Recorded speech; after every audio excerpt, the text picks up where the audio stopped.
নমস্কার, কলকাতা টিভিতে আমি মৌপি আপনাদের সবাইকে স্বাগত জানাই। ভোটের ক্যারাভান নিয়ে আপনারা জানেন আমরা বেরিয়ে পড়েছি কেন্দ্রে কেন্দ্রে, এবং আজকে আমরা চলে এসেছি পুরুলিয়া কেন্দ্রে। যে পুরুলিয়া কেন্দ্রের দিকে আলাদাভাবে সবার নজর রয়েছে, যে পুরুলিয়া কেন্দ্রে 2011 সালে তৃণমূল কংগ্রেসের প্রার্থী জয়ী হয়েছিলেন। 2016 সালে সেখানে বাম সমর্থিত কংগ্রেস প্রার্থী জয়ী হয়েছিলেন, তিনি পরে দল বদল করেন, এবং 2021 সালে বিজেপির দখলে যায় এই কেন্দ্রটি। 2026-এ কি অপেক্ষা করছে সেটা এই মুহূর্তে দাঁড়িয়ে সবচেয়ে বড় প্রশ্ন। আর পুরুলিয়া জেলা আমরা জানি যে অত্যন্ত সম্ভাবনাময় একটি জেলা। পর্যটন থেকে শুরু করে যদি আমরা দেখি একাধিক ক্ষেত্রে বিপুল সম্ভাবনা রয়েছে, কিন্তু তার যে উন্নয়নের কথা বলা হয় সেই উন্নয়ন কতটা কাগজে কলমে, কতটা মুখে আর কতটা কাজে, সেটা নিয়ে বিভিন্ন পক্ষ, বিভিন্ন প্রতিপক্ষ তারা কি বলছেন সেটা জানার চেষ্টা করব। আমাদের সঙ্গে যারা রয়েছেন তাদের সঙ্গে পরিচয় করিয়ে দিই। আমার একদম ডান দিকে রয়েছেন সিপিআইএম এর পক্ষ থেকে হারাধন ব্যানার্জি, আমার বাঁদিকে রয়েছেন তৃণমূল কংগ্রেসের পক্ষ থেকে গৌরব সিং, একদম বাঁদিকে রয়েছেন কংগ্রেসের পক্ষ থেকে বিশ্বজিৎ ব্যানার্জি, এবং আর কিছুক্ষণের মধ্যে আমাদের সঙ্গে এসে যোগ দেবেন বিজেপির পক্ষ থেকে জয়দীপ্ত চট্টরাজ। আমি প্রথমে শুরু করি গৌরবকে দিয়েই। গৌরব, এই কেন্দ্র, যে কেন্দ্রে 2011-র পর বারবার দুবার আপনাদের খালি হাতে ফিরতে হয়েছে, সেখানে দাঁড়িয়ে এবারে আপনাদের সম্ভাবনা কতটা? বিশেষ করে যদি আমরা পরিসংখ্যান দেখি, যে যেখানে 2021-এ আপনারা পিছিয়েছিলেন 7,000-এর কিছু বেশি ভোটে, সেখানে 2024-এ বিজেপির লিড সেটা অনেকটাই তারা বাড়িয়ে নিতে সক্ষম হয়েছে। 22,379 ভোটের তাদের লিড ছিল, অর্থাৎ আপনাদের জন্য একদমই স্বস্তিদায়ক সিচুয়েশন নয়। ইতিমধ্যে জয়দীপ্ত চট্টরাজ আমাদের সঙ্গে এসে যোগ দিয়েছেন। আমি গৌরবের কাছে প্রশ্ন নিয়ে যাব। গৌরব, প্রথমে নমস্কার এবং ধন্যবাদ আপনাদের সংবাদ মাধ্যমকে আমাদের কথা বলার সুযোগ করে দেওয়ার জন্য। দেখুন, আপনি যে কথাটা বললেন সেটা অবশ্যই বাস্তব। পুরুলিয়ার এই কেন্দ্র বর্তমানে দাঁড়িয়ে একটা কঠিন পরিস্থিতির সামনে দাঁড়িয়ে, সেটা আমরাও রাজনৈতিকভাবে বুঝি, সাংগঠনিকভাবে বুঝি। কিন্তু আপনি যদি সামগ্রিক ফলটা দেখেন লোকসভা নির্বাচনের, যেখানে পুরুলিয়াতে আমরা 2021-এর বিধানসভায় মাত্র 3টে আসনে জয়ী হয়েছিলাম, কিন্তু যদি লোকসভা ফলের নিরিখে আপনারা দেখেন তো সেক্ষেত্রে আমরা কিন্তু 6টা বিধানসভায় এগিয়ে আছি, এবং মোট ভোটের সংখ্যায় যদি তুলনামূলকভাবে মোট ভোটের বিচার করা হয় সেখানেও আমরা অনেকটা এগিয়ে। সুতরাং সেক্ষেত্রে দাঁড়িয়ে গতবার যে নির্বাচন ফলাফল হয়েছিল, আমরা আশাবাদী যে এবার তার থেকে ভালো ফলাফল হবে। এবং দ্বিতীয় যেটা কথা, যে এই যে বিধায়ক বর্তমানের পুরুলিয়া বিধানসভা কেন্দ্রের 10 বছরে তার যে কার্যকলাপ, তিনি আগে সিপিএম এবং কংগ্রেস জোটের প্রার্থী ছিলেন, তখন তিনি নির্বাচনে জয়ী হয়েছিলেন, পরবর্তীকালে তিনি বিজেপিতে যান এবং বিজেপিতে জয়ী হন। কিন্তু 10 বছর তার কাজের যে পরিসংখ্যান, সেই কাজের পরিসংখ্যান কিন্তু মানুষের কাছে তিনি তুলে ধরতে পারছেন না। তিনি বলতে পারছেন না তিনি কোন কোন যে বরাদ্দ টাকা তার ফান্ডের, সেই বিধায়ক ফান্ডের টাকা তিনি কোথায় খরচা করেছেন, কোথায় খরচ করেছেন। ইদানিং দেখা যাচ্ছে তিনি কিছু উদ্ঘাটন করছেন নির্বাচনের ঠিক আগে, কিন্তু সম্পূর্ণ কাজ কোনটা, কোন কাজটা তিনি সম্পূর্ণ করেছেন, সেই পরিসংখ্যান কিন্তু পুরুলিয়া বিধানসভার মানুষের কাছে তিনি তুলে ধরতে পারছেন না। আমি আসবো আপনার কাছে, আমি জয়দীপ্ত চট্টরাজের কাছে এ প্রসঙ্গ নিয়ে আসবো। জয়দীপ্ত বাবু, আপনাদের যিনি বিধায়ক তিনি গত 5 বছর বিজেপির বিধায়ক হিসেবে দায়িত্ব সামলাচ্ছেন, তার আগে 5 বছর তিনি বাম সমর্থিত কংগ্রেস বিধায়কের হিসেবে দায়িত্ব সামলেছেন। কিন্তু 10 বছরে তার ঝুলিতে এমন কি খতিয়ান রয়েছে যেটা দিয়ে আপনারা এই পুরুলিয়া কেন্দ্রে ভোট বৈতরণী সেটা উদ্ধার করতে পারেন? প্রথমেই আমি আপনাদের চ্যানেলের সবাইকে, সমস্ত সাপোর্টিং স্টাফ থেকে সবাইকে ধন্যবাদ জানাই ভারতীয় জনতা পার্টিকে এখানে প্রতিনিধিত্ব করার সুযোগ দেওয়ার জন্য। উপস্থিত আছেন এখানে দর্শক মণ্ডলী আছেন, আমার বিপক্ষ পার্টিরা আছেন। পুরুলিয়ার সংস্কৃতি আলাদা, আমরা সবাই মিলেমিশে থাকি। যাই হোক, সবাইকেই আমি শুভেচ্ছা জানাই। তো আমাদের যেটা মূল প্রশ্নে চলে আসি, যে সুদীপ মুখার্জি পুরুলিয়ায় একটা নাম, একটা ব্র্যান্ড। সুদীপ মুখার্জি তৃণমূলের হয়েও জিতেছেন, সুদীপ মুখার্জি কংগ্রেসের হয়েও জিতেছেন, সুদীপ মুখার্জি বিজেপির হয়েও জিতেছেন। এবং এক্ষেত্রে সুদীপ মুখার্জি যে কাজ করেনি, এখানে এই কথাটা যদি বলেন তাহলে কোথায় কাজ করেছেন তার খতিয়ান দিন না। হ্যাঁ, অবশ্যই খতিয়ান দেব। আপনারা দেখুন যে বিধায়ক ফান্ডে প্রত্যেক বছর যেটা থাকে 60 লাখ, এই লাস্ট 2 বছরে 70 লাখ হয়েছে, অর্থাৎ 3,20,00,000 লাখ। এই 3,20,00,000 লাখ আমার মনে হয় পশ্চিমবঙ্গের বুকে আমি সমস্ত যে বিধায়করা আছেন তাদের মধ্যে চ্যালেঞ্জ করে বলতে পারি সব থেকে বেশি ফান্ড তিনি তার সমস্ত ফান্ড কমপ্লিট করেছেন। হ্যাঁ, তিনি প্রচার করেন না, তিনি প্রচার করেন না। আমরা জানি যে উনি সব সময় পর্দার আড়ালে কাজ করেন। এটা হয়তো আমরা তাকে প্রচারের দিকে প্রথম দিকে আনতে পারিনি, এখন আমরা প্রচারে আনছি। কিন্তু বিগত দিনে তিনি গ্রামে গ্রামে যে হাইমাস হয়েছে, গ্রামে গ্রামে রাস্তা হয়েছে, বিভিন্ন জায়গায় আপনারা দেখতে পাবেন যে সেট অর্থাৎ কমিউনিটি সেট, সেই সবগুলো উনি করেছেন। তাছাড়া যেটা হয় রাতে যেটা একটু আগে গৌরব বললেন যে ঠিকই যে 2024 দেখুন, একটা বিধায়ক, প্রশ্নটা আমি শুনতে একটা হবে, প্রশ্নটা শোনা অব্দি ধৈর্য হ্যাঁ, ধরতে বলুন, হবে, এত বলুন। অধৈর্য হলে হবে না। প্রশ্নটা শেষ করতে বলুন। প্রশ্নটা শুনুন তারপর উত্তর দিন। 2024-এর লোকসভা নির্বাচনের বিধানসভা ওয়ারি ফল অনুযায়ী যেমন পুরুলিয়ায় আপনাদের আনন্দের জায়গা থাকতে পারে বা একটু হলেও অ্যাডভান্টেজের জায়গা থাকতে পারে পরিসংখ্যান অনুযায়ী, কিন্তু এটাও ঠিক যে পরিসংখ্যান যখন তখন বদলায়। এক, অবশ্যই। দুই হচ্ছে যেটা একটু আগে গৌরব বললেন যে সার্বিকভাবে পুরুলিয়া জেলার যে বিধানসভা ওয়ারি ফলাফল সেখানে দাঁড়িয়ে আপনারা কিন্তু লুজ করেছেন 2021-এর তুলনায়। 2021-এ আমাদের যা ব্যবধান ছিল, 2024 আমরা 22,000 ভোটে এই পুরুলিয়া বিধানসভায় জিতেছি। তাহলে কি করে ব্যবধান আপনারা বলছেন যে কমে গেছে? না, একবারও তো সেটা বলা হয় না, ওই জন্যই হ্যাঁ। বলছিলাম যে মন দিয়ে প্রশ্নটা শুনতে হবে। হ্যাঁ। মন দিয়ে প্রশ্নটা না শোনার এটাই হচ্ছে সমস্যা, যে বাকি পুরুলিয়া জেলার যে আসনগুলো রয়েছে সেখানে তৃণমূল কংগ্রেসের লিড কটায়? এখন সেটা লোকসভার নিরিখে দেখছেন। ইয়েস, হ্যাঁ, লোকসভার নিরিখে কিছুটা আসন হিসেবে সেটাই বলছি। সেটা differ অর্থাৎ করেছে। চ্যালেঞ্জটা দেখুন, আপনাদের জন্য কঠিনতর হয়েছে, হ্যাঁ, এটা তো মানবেন। অবশ্যই। আমি আসবো, আমি একটু হারাধন বাবুর কাছে আসি। হারাধন বাবু, যে পুরুলিয়া একসময় বামেদের একটা বড় শক্তির জায়গা ছিল, এমনকি 2016 সালেও আমরা দেখেছি যে বাম সমর্থিত কংগ্রেস প্রার্থী এই সুদীপ মুখার্জি সেখান থেকে জয়ী হয়েছিলেন। অর্থাৎ পরিবর্তনের পরও আপনাদের উপর মানুষ ভরসা রেখেছিলেন, বাম সমর্থিত কংগ্রেস প্রার্থীর উপর ভরসা রেখেছিলেন। সেখানে আমরা বিগত কয়েকটা নির্বাচন যদি দেখি, 2019 দেখি, 2021 দেখি, 2024 দেখি, আপনাদের পার্সেন্টেজ ক্রমশ নিম্নগামী। মাইকটা নিন প্লিজ। প্রথমত হচ্ছে আমি প্রথমে চ্যানেলে যারা আছেন মুখের কাছে একটু ধরুন মাইকটা প্লিজ। হ্যাঁ, হ্যাঁ, ধন্যবাদ মুখের জানাই। কাছে একটু ধরুন। ধন্যবাদ জানাই যারা উপস্থিত আছেন সবাইকে ধন্যবাদ থ্যাংক জানাই। ইউ, পয়েন্টে আসুন। প্রথমত হচ্ছে বিষয়টা যে তথ্য বলেছেন, এটা তো ঘটনা, এটা তো অস্বীকার করা যায় না, তথ্য অস্বীকার করা যায় না। কিন্তু আমরা রাস্তায় আছি, পুরুলিয়া জেলার মানুষের, পুরুলিয়া জেলার শ্রমিকদের, পুরুলিয়া জেলার কৃষকের, পুরুলিয়া জেলার বেকার যুব সমাজের জন্য লড়াইয়ের ময়দানে কিন্তু আমরা আছি, পথে আমরা আছি, এটাকে অস্বীকার করা যাবে না। বিধানসভায় হয়তো শূন্য থাকতে পারে, কিন্তু রাস্তায় দাঁড়িয়ে লাল ঝান্ডা হাতে নিয়ে লড়াই, আন্দোলন, সব সংগ্রামে প্রশ্নটা তো এটাই যে আপনারা আমরা রাস্তায় থাকা সত্ত্বেও রাস্তায় বিধানসভার রাস্তাটা কেন ভোটাররা আপনাদের উপর এবং- আস্থা রেখে খুলছেন না, এই ইন্ট্রোস্পেকশনটা তো দরকার। হারাধন বাবু, এই যে রাস্তায় আছি তার ফলে এবারে আমরা আশা করি যে পুরুলিয়া জেলায় বামপন্থীরা একটা উল্লেখযোগ্য জায়গাতে আসবে। উল্লেখযোগ্য জায়গা এটা খুব রিলেটিভ। উল্লেখযোগ্য জায়গা মানে কি? আপনাদের ভোট পার্সেন্টেজ বাড়ানো, নাকি পুরুলিয়ায় যে আসন এক বা একাধিক আসন সেগুলো জয়লাভ করা? মানে এক্স্যাক্টলি কোনটা, মানে ইন টার্ম তার মাপকাঠিটা কি, ইন টার্মস অফ ভোট? বিষয়টা হচ্ছে যে বামপন্থীদের যা ভোট গত ইয়েগুলোতে, নির্বাচনগুলোতে বললেন, সেই ভোট বাড়বে বামপন্থীদের, ভোট পার্সেন্টেজ এবং- বাড়ানোই হচ্ছে এবার আপনাদের টার্গেট। এবং ভোট বাড়ার সঙ্গে সঙ্গে এবারে কিন্তু পুরুলিয়া জেলাতে বামপন্থীরা শূন্য থাকবে না।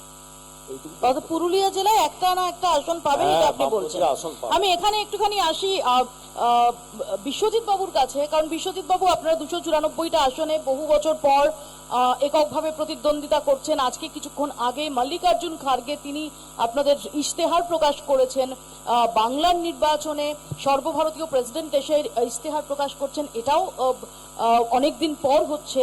এরকম একটা জায়গায় দাঁড়িয়ে এবার কিন্তু আপনারা লড়ছেন বামেদের সঙ্গ ছাড়া। আর এবার যেটা একটু আগে হারাধন বাবু বলছেন, যথেষ্ট কনফিডেন্স ব্যক্ত করছেন, এবং আমরা দেখেছি সিপিআইএম এর তরফ থেকে একদম তরুণ তুর্কি একজনকে দাঁড় করানো হয়েছে, তার মিছিল মিটিং এ বেশ কিছু সাড়াও পাওয়া যাচ্ছে। তো কি মনে হচ্ছে যে পুরুলিয়ায় আপনাদের হাত ধরে চলাটা সেটা কি বেটার হতো, নাকি হাত ছেড়ে চলাটা বেটার? আচ্ছা, প্রথমেই ভারতের সর্বপ্রাচীন দল জাতীয় কংগ্রেসের পক্ষ থেকে কলকাতা টিভি এবং আমার যারা এখানে উপস্থিত আছেন সকলকে ধন্যবাদ জানাই। আপনি যে প্রশ্নটা করেছেন মপিয়াদি, আমাদের সত্যি সৌভাগ্যের বিষয়, 20 বছর পর জাতীয় কংগ্রেস আবার এককভাবে লড়াই নেমেছে। এই লড়াইটা কিন্তু বর্তমানে পশ্চিমবঙ্গে দুটো সাইড হয়ে গেছে। আপনারা জানেন, এক সাইডে আছে দুই ফুল, আর এক সাইডে ধর্মনিরপেক্ষ যে দলগুলি, জাতীয় কংগ্রেস, বামফ্রন্ট সবাই নেতৃত্ব দিচ্ছে। এখানে আমাদের লড়াইটা, আপনারা জানেন আমাদের যে প্রার্থী, তিনিও একজন তরুণ প্রার্থী, দিব্যজ্যোতি প্রসাদ সিংদেও, এবং তিনি তার নিজের কাজ ছেড়ে পুরুলিয়ার মানুষের, বিধানসভার মানুষের কথা ভেবে আজকে এখানে দীর্ঘদিন ধরে পড়ে আছেন। আপনি জানেন 2016 সালে তিনি প্রার্থী ছিলেন, তিনি পরাজিত হয়েছিলেন তৃণমূল থেকে, কিন্তু তারপরেও তিনি দীর্ঘদিন ধরে জনসেবা করে গেছেন এবং বর্তমানে তিনি দলত্যাগ করে আমাদের প্রার্থী কিন্তু হয়েছেন। সুদীপ এবং আমরা মুখার্জি, যিনি 2016 সালে জয়ী হয়েছিলেন বাম সমর্থিত কংগ্রেস প্রার্থী হয়ে, তাকে আপনারা ধরে রাখতে পারেননি, তার বিকল্প কি তৈরি করতে পেরেছেন? না, বিকল্প তৈরি করতে পারেনি, কিন্তু দলবদল তো পশ্চিমবঙ্গের ইতিহাসে এখন একটা খেলা হয়ে গেছে। দিব্যজ্যোতি প্রসাদ সিংদেও তার এখনো পর্যন্ত তার বিকল্প হয়ে ওঠার জায়গায় নেই, আপনি নিজেই স্বীকার করছেন। না, দিব্যজ্যোতি প্রসাদ সিংদেও আমাদের বর্তমানে মুখ। সুদীপ মুখার্জি 2016 মুখ ছিলেন, কিন্তু আমাদের বর্তমান মুখ দিব্যজ্যোতি প্রসাদ সিংদেও, এবং তিনি এই মুহূর্তে একটা লড়াই দিচ্ছেন। আপনি পুরুলিয়ার অলিতে গলিতে খবর নিলে জানতে পারবেন। এই আমি লড়াইটা আসবো, একটা ছোট্ট ব্রেক আমাকে তার আগে নিতে হবে। ছোট্ট একটা ব্রেকের পর ফিরছি পুরুলিয়া থেকে ভোটের ক্যারাভান নিয়ে। দেখতে থাকুন কলকাতা টিভি।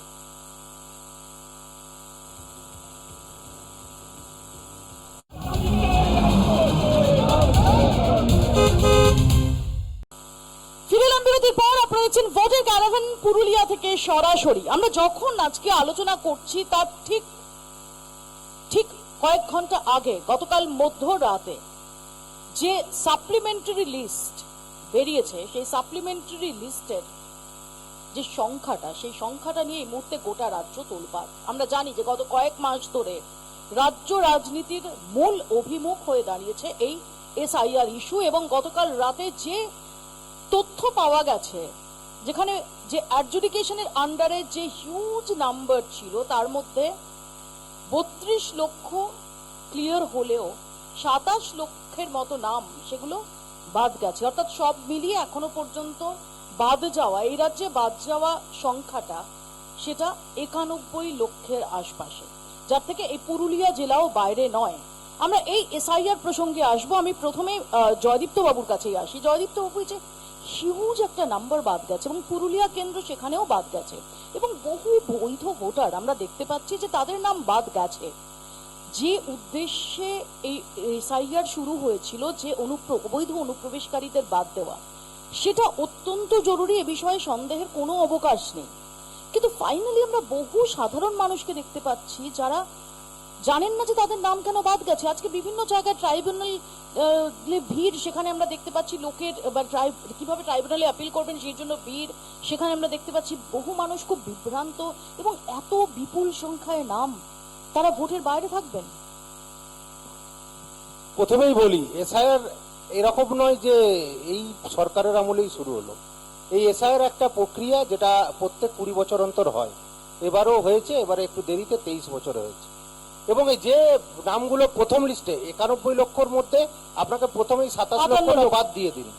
তার মধ্যে যেটা রয়েছে সেটা কিন্তু ডেথ কেস, বেশিরভাগই ডেথ কেস এবং ডবল এন্ট্রি, এই সবগুলোই আছে।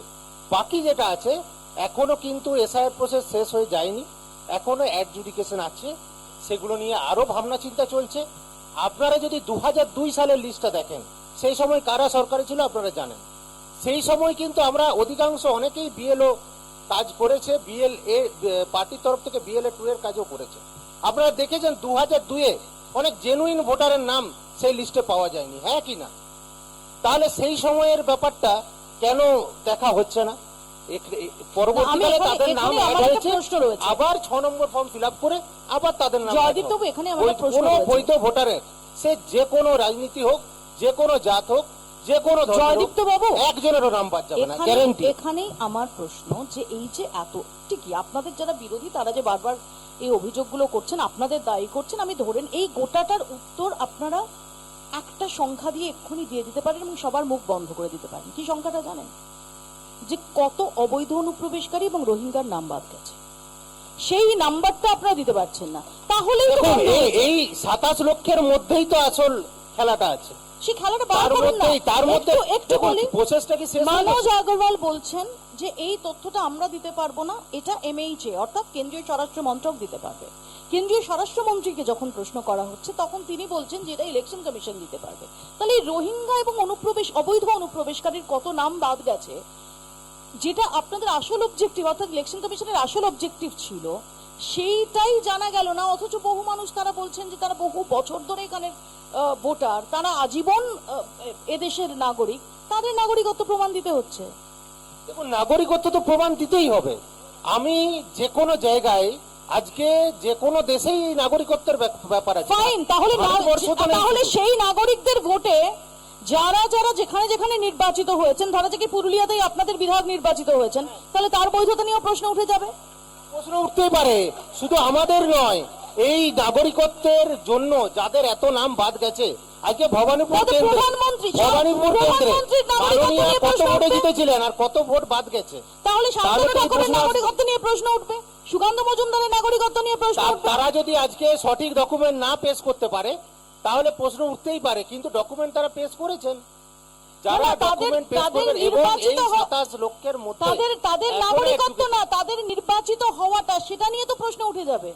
এটা কত পার্সেন্টেজ সেটা আপনাকে দেখতে হবে। তাদের নির্বাচিত একটা- হওয়া- একটা জয়দীপ্ত বাবু, আমি যে সামান্য জন্য বারবার বলছি percentage-এর আপনি জন্য- প্রশ্নটা মন দিয়ে শুনুন।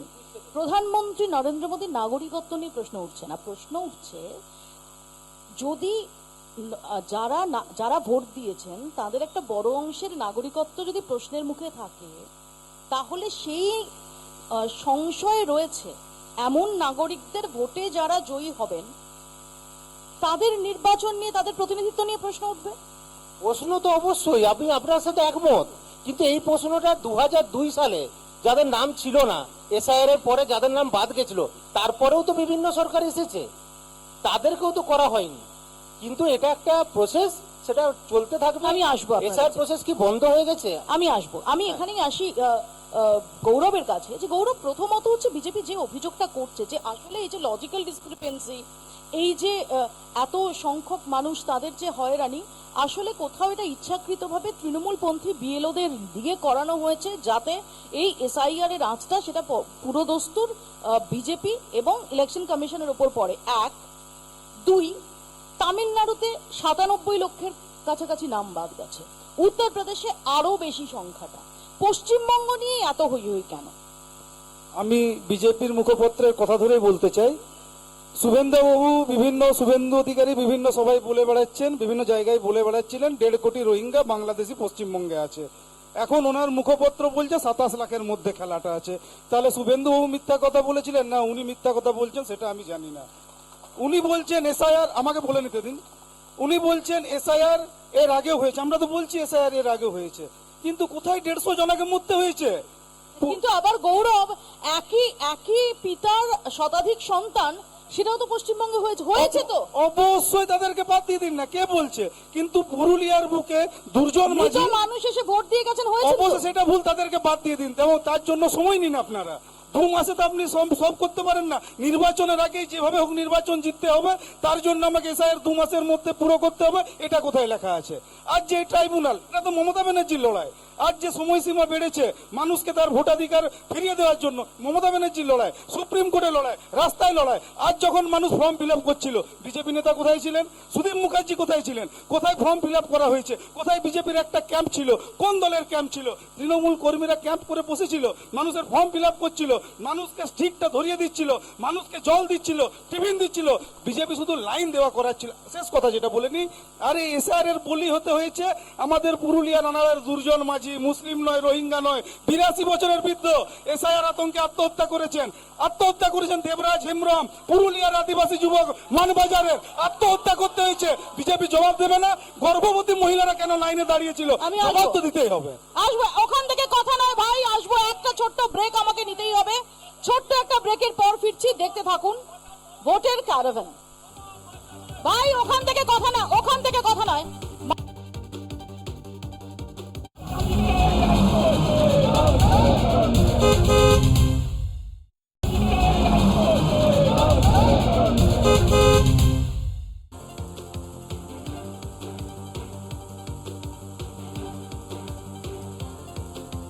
ফিরে এলাম বিরতির পর আপনারা দেখছেন ভোটের ক্যারাভান পুরুলিয়া থেকে সরাসরি, এবং এই পুরুলিয়ায় একটু আগেই বৃষ্টি হয়ে গেছে, বেশ ঝড় বৃষ্টি হয়ে গেছে। তার আগে মোটামুটি গরম ছিল এবং এখন খুব সুন্দর, খুব মনোরম, খুব প্লেজেন্ট ওয়েদার। কিন্তু রাজনীতির যে উত্তাপ, সেই উত্তাপ ঊর্ধ্বমুখী, তার পারদ ক্রমশ চড়ছে এবং যার ব্যতিক্রম নয় আমাদের এই আজকের বিতর্কের মঞ্চ। আমি হারাধন বাবুর কাছে আসি। হারাধন বাবু, যে হিউজ নাম্বার বাদ এবং তাই নিয়ে যে চাপানুতোর চলছে, এসআইআর মাইক অন আছে, আপনাকে টেস্ট করতে হবে না বারবার, প্লিজ।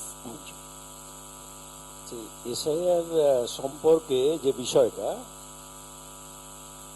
2002 সালে আমাদের পশ্চিমবাংলাতে এসআইআর হয়েছিল, তখন এত হইচই হয়নি, আর রাজ্যের একটা বিরাট সংখ্যক মানুষকে আতঙ্কগ্রস্ত হয়ে থাকতে হয়নি। এবারে দেখা গেল যেটা, যে কয়েক মাস আগের থেকে এমন একটা ক্যাম্পেইন তোলা হলো যাতে গোটা রাজ্যের মানুষ আতঙ্কগ্রস্ত হয়ে গেছিল। কাদের দায়ী করেন এটার জন্য? এই যে নাম থাকবে না নাম বাদ যাবে, এটা কারা কারা এই যে ক্যাম্পেইন বলছেন, এই ক্যাম্পেইনটা কারা করলো? ক্যাম্পেইনটা রাজনৈতিক দল এবং মূলত বিজেপির পক্ষ থেকে করা হয়েছিল প্রচার। এটা তো ইয়ে করা যাবে না, অস্কার করা যাবে না। ওখান থেকে কোনো রকম ব্যঙ্গাত্মক কথাবার্তা নয়, একদম না। মাইক তাই যখন যাবে প্রশ্ন করবেন। মানুষ আতঙ্কগ্রস্ত ছিল এবং যা দেখলাম আমরা এসআইআর, ওই যে বিভিন্ন ধরনের কথাবার্তা, রোহিঙ্গা ইত্যাদি ইত্যাদি কথা। কি হয়েছে? আমি হারাধন ব্যানার্জি, আমার ছেলে ব্যানার্জি, আমার ছেলেকে হঠাৎ করে বিএলও ফোন করছে যে তোমাকে একটা সার্টিফিকেট জমা দিতে হবে। কেন? কারণটা কি না, আমরা বংশ পরম্পরায় ব্যানার্জিরা B A N E R J double E লিখি, ওদের ইয়েতে আসছে যে বিএ ওয়াই, অথচ কোনো ব্যানার্জি বিএ ওয়াই লেখে না, বিএ এনইআর জে ডবল ই লেখে। তাকে সার্টিফিকেট জমা দিতে হলো, আমার ছেলেকে সার্টিফিকেট জমা দিতে হলো। আমার এই যে পরিস্থিতি, এই যে এখন গৌরবরা তারা কৃতিত্ব দাবি করে, অর্থাৎ তারা বলছে যে মমতা বন্দ্যোপাধ্যায়ের কৃতিত্ব, যে এই যে 32 লাখ যে ক্লিয়ার হলো নাম, সেটা মমতা বন্দ্যোপাধ্যায়, তিনি ইলেকশন কমিশনে গিয়ে লড়েছিলেন, তিনি সুপ্রিম কোর্টে গিয়ে লড়েছিলেন, তার জন্য। আপনি কি একমত? প্রথমত হচ্ছে যে সুপ্রিম কোর্টে লড়াইটা একজন বামপন্থী মহিলা মুস্তারি বানু, হ্যাঁ, তিনি কেস করেছিলেন এবং লয়ার হিসেবে বিকাশ ভট্টাচার্য, জানেন সবাই, তিনি সেই কেসে লড়েছেন। একটা রাজ্যের মুখ্যমন্ত্রী এবং যখন লড়াই স্বয়ং করছে। গিয়ে সুপ্রিম কোর্টে এবং ইন পার্সন, আমরা- এক সেকেন্ড প্রশ্নটা শুনুন, সবাইকে আমি বলছি প্রশ্নটা শুনবেন প্লিজ। ইন পার্সন অ্যাপিয়ার করছেন, তার কি একটা অভিঘাত থাকে না? তার কি একটা খুব খুব স্ট্রং মেসেজ থাকে না, একটা বার্তা থাকে না? এবং কথাটা হচ্ছে যেটা, যে এখানে আমাদের রাজ্য সরকার যারা পরিচালনা করছে, প্রশ্নটা কি রিপিট করব? বলছি না, আমি প্রশ্ন শুনেছি, উত্তর দিন প্লিজ। আপনি উত্তরটা বলছি যে মুখ্যমন্ত্রী ওখানে গেছিলেন, এটা তো আমি বলতে পারবো না যেটা ঘটনা নয়, তবে তো সত্যি অপলাপ হবে। কিন্তু কি করতে গেলেন? একটা বিধানসভাতে, যেটা কেরালা করলো বা তামিলনাড়ু সরকার করলো, যে বিধানসভাতে একটা বিল পাস করলো এটার বিরুদ্ধে, আমাদের রাজ্যে কেন হলো না? উনি কোর্টে না যে বিধানসভাতে তো একটা প্রস্তাব নিয়ে আসতে পারতেন। কিন্তু বিধানসভায় বিল তাহলে পাস, সঠিকভাবে হয়। বিধানসভায় বিল পাস করানোর পরও প্রথমত কেরল বা তামিলনাড়ু সেখানে এসআইআর সেটা হয়েছে হয়েছে, কিন্তু এইভাবে হয়নি। না। এক সেকেন্ড, নাম্বার 1, নাম্বার 2 হচ্ছে বিধানসভায় যদি এটা এনে যদি ভোটাভুটি হতো, সেখানেও তো একমাত্র নওশাদ সিদ্দিকী ছাড়া আপনাদের কোনো প্রতিনিধি থাকতেন না। না, তাতে কি যায় আসে, কিন্তু ওটা তো পাস হতো, এইভাবে এসআইআর হতো। যখন মুখ্যমন্ত্রী বুদ্ধদেব ভট্টাচার্য ছিলেন, তিনি কি বলেছিলেন? যে এসআইআর হোক, মৃতদের নাম বাদ যাক, যারা ভুয়ো ভোটার তাদের নাম বাদ যাক, কিন্তু একজন ন্যায্য ভোটার যেন তার নাম বাদ না যায়। আমি আসবো হারাধন বাবু, আর আমি এই প্রশ্ন আজকে যেটা হচ্ছে, ন্যায্য ভোটাররা বাদ যাচ্ছে, ন্যায্য ভোটার বাদ যাচ্ছে। আমি একবারে গাদা গাদা উদাহরণ দিয়ে দিতে পারি, নাম ধরে ধরে আমি একটু এবার বিশ্বজিৎ বাবুর কাছে আসি এই সম্পর্কে। বিশ্বজিৎ বাবুর মতামত নিই। বিশ্বজিৎ বাবু, আমরা দলগতভাবে প্রথম থেকেই বলে আসছি যে নির্বাচন কমিশন সরাসরি কেন্দ্রীয় সরকারের প্রতিনিধি হয়ে কাজ করছে এবং এর লক্ষ্য একমাত্র ছিল যে পশ্চিমবঙ্গে ক্ষমতা দখল করা। এই ক্ষমতা দখল করার জন্য তারা যে কোনো পর্যায়ে মানুষের যে সমস্যা হচ্ছে আজকে লাইনে দাঁড়িয়ে কোর্টে দাঁড়িয়ে তারা মানুষকে এই হয়রানির মুখে ফেলে দিয়েছেন। এর জবাব কিন্তু মানুষ আগামী দিনে দেবে। মানুষ দেখেছে বিভিন্ন সময়ে কোভিড থেকে শুরু করে বিভিন্ন সময়ে মানুষ লাইনে দাঁড়িয়ে এই লাইনে দাঁড়ার যে প্রচেষ্টা নির্বাচন কমিশন শুরু করেছিল সেটা কিন্তু লাইনে দাঁড়িয়ে ভোটের মাধ্যমে আগামী দিনে এর জবাব দেবে মানুষ। তো আমি এখানে জয়দীপ্ত বাবুর কাছে আসি। জয়দীপ্ত বাবু, এই যে আপনাদের যারা বিরোধী তাদের বক্তব্য হচ্ছে যে আপনারা বাংলা দখল কোনোভাবেই প্রপারলি ভোটের মাধ্যমে করতে পারছেন না, তাই ইলেকশন কমিশনকে অপব্যবহার করে এই এসআইআর এর মাধ্যমে এত বৈধ ভোটারের নাম বাদ দিয়ে আপনারা ঘুর পথে হচ্ছে ইলেকশনকে প্রভাবিত করতে চাইছেন। যে সমস্ত বিরোধীরা বলছেন, কংগ্রেস সিপিএম সবই বলছেন, তৃণমূলও বলছে, প্রবলভাবে তৃণমূল বলছে। তো বলছেই, আপনারা তৃণমূল তৃণমূলকে বলবেই, ছাড় দিলেন।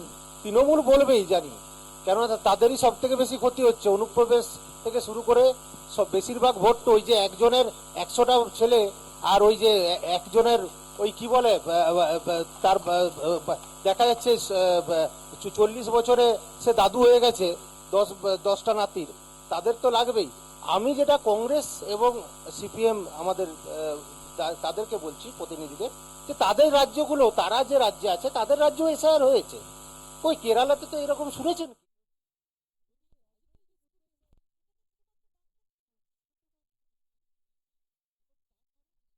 এটা আপনিও স্বীকার করলেন নিজে। না, আমি স্বীকার করে প্রশ্ন স্বীকার তুলেছি। নয়, আপনি প্রশ্ন তুলেছেন, রাইট, যে একজনের 100টা 200টা বাচ্চা, মানে তাদের ছেলে মেয়ে, এবং দেখা যাচ্ছে কি কেউ 30 বছরে মা আছে তার, আর 20 বছরের বাবা আছে, এই রকমও একদম লজিক্যাল, মানে কি? ঘটনা অপ্রাসঙ্গিক। জয়দীপ্ত বাবু, অপ্রাসঙ্গিক। জয়দীপ্ত বাবু, ঘটনা প্রচুর এবার এরকম এই গোটা, আমি অপ্রাসঙ্গিক। আবার বলছি তো যে আপনারা এই গোটা বিতর্কে জল ঢেলে দিতে পারেন এবং ইলেকশন কমিশনের যে উদ্দেশ্য সেটা যে কতটা সৎ উদ্দেশ্য এবং সেটাকে প্রমাণ করে দিতে পারেন একটি মাত্র তথ্যে, একটি মাত্র ইনফরমেশন, যে কতজন অবৈধ অনুপ্রবেশকারী আর রোহিঙ্গা বাদ গেছে, সেটা দিলেই তো মিটে যায়। আমি তো আগেও এটা বললাম।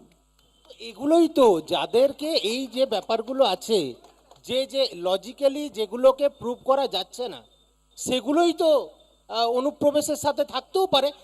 না, না, এক সেকেন্ড। প্রথমেই বলছি অনুপ্রবেশের জন্য কিন্তু এসআইআর নয়। এইটা আপনারা একটা ন্যারেটিভ মানে? তৈরি করছেন যে অনুপ্রবেশ আপনি তাড়ানোর কাকে জন্য। দোষ দিলেন? শুভেন্দু অধিকারীকে দোষ না, না, দিলেন না না, অমিত না, শাহকে শুভেন্দু বললেন? না, আমি মিডিয়াকে বলছি। এক সেকেন্ড, সেদিন আমি এক মিডিয়াকে, সেকেন্ড, এক এর সেকেন্ড, না, না, মধ্যে আপনি এক সেকেন্ড, অবৈধ ভোট, এক সেকেন্ড, অনুপ্রবেশ এক আছে। সেকেন্ড, একটা, এর আগেও আমরা দেখি। ঘুষপেটিয়া শব্দের মানে কি? পেটিয়া, ঠিক আছে, আমি হিন্দি কম বুঝি। অনুপ্রবেশকারী, আচ্ছা, এক একদম। সেকেন্ড, দেখুন, চারটা জায়গা। এক সেকেন্ড। শুভেন্দু অধিকারী আমি না হয় ছেড়ে দিলাম, প্রধানমন্ত্রী, কেন্দ্রীয় স্বরাষ্ট্রমন্ত্রী, তারা এসে বলে যাচ্ছেন যে ঘুষপেটিয়া মুক্ত ভোটার লিস্ট। অমিত শাহ যেদিন এখানে এসেছিলেন চার্জশিট দিতে সেদিনও বলেছেন ঘুষপেটিয়া মুক্ত ভোটার লিস্ট। ন্যারেটিভটা তাহলে কে সেট করছে? না, আপনারা বলছেন শুধুমাত্র অনুপ্রবেশ নয়।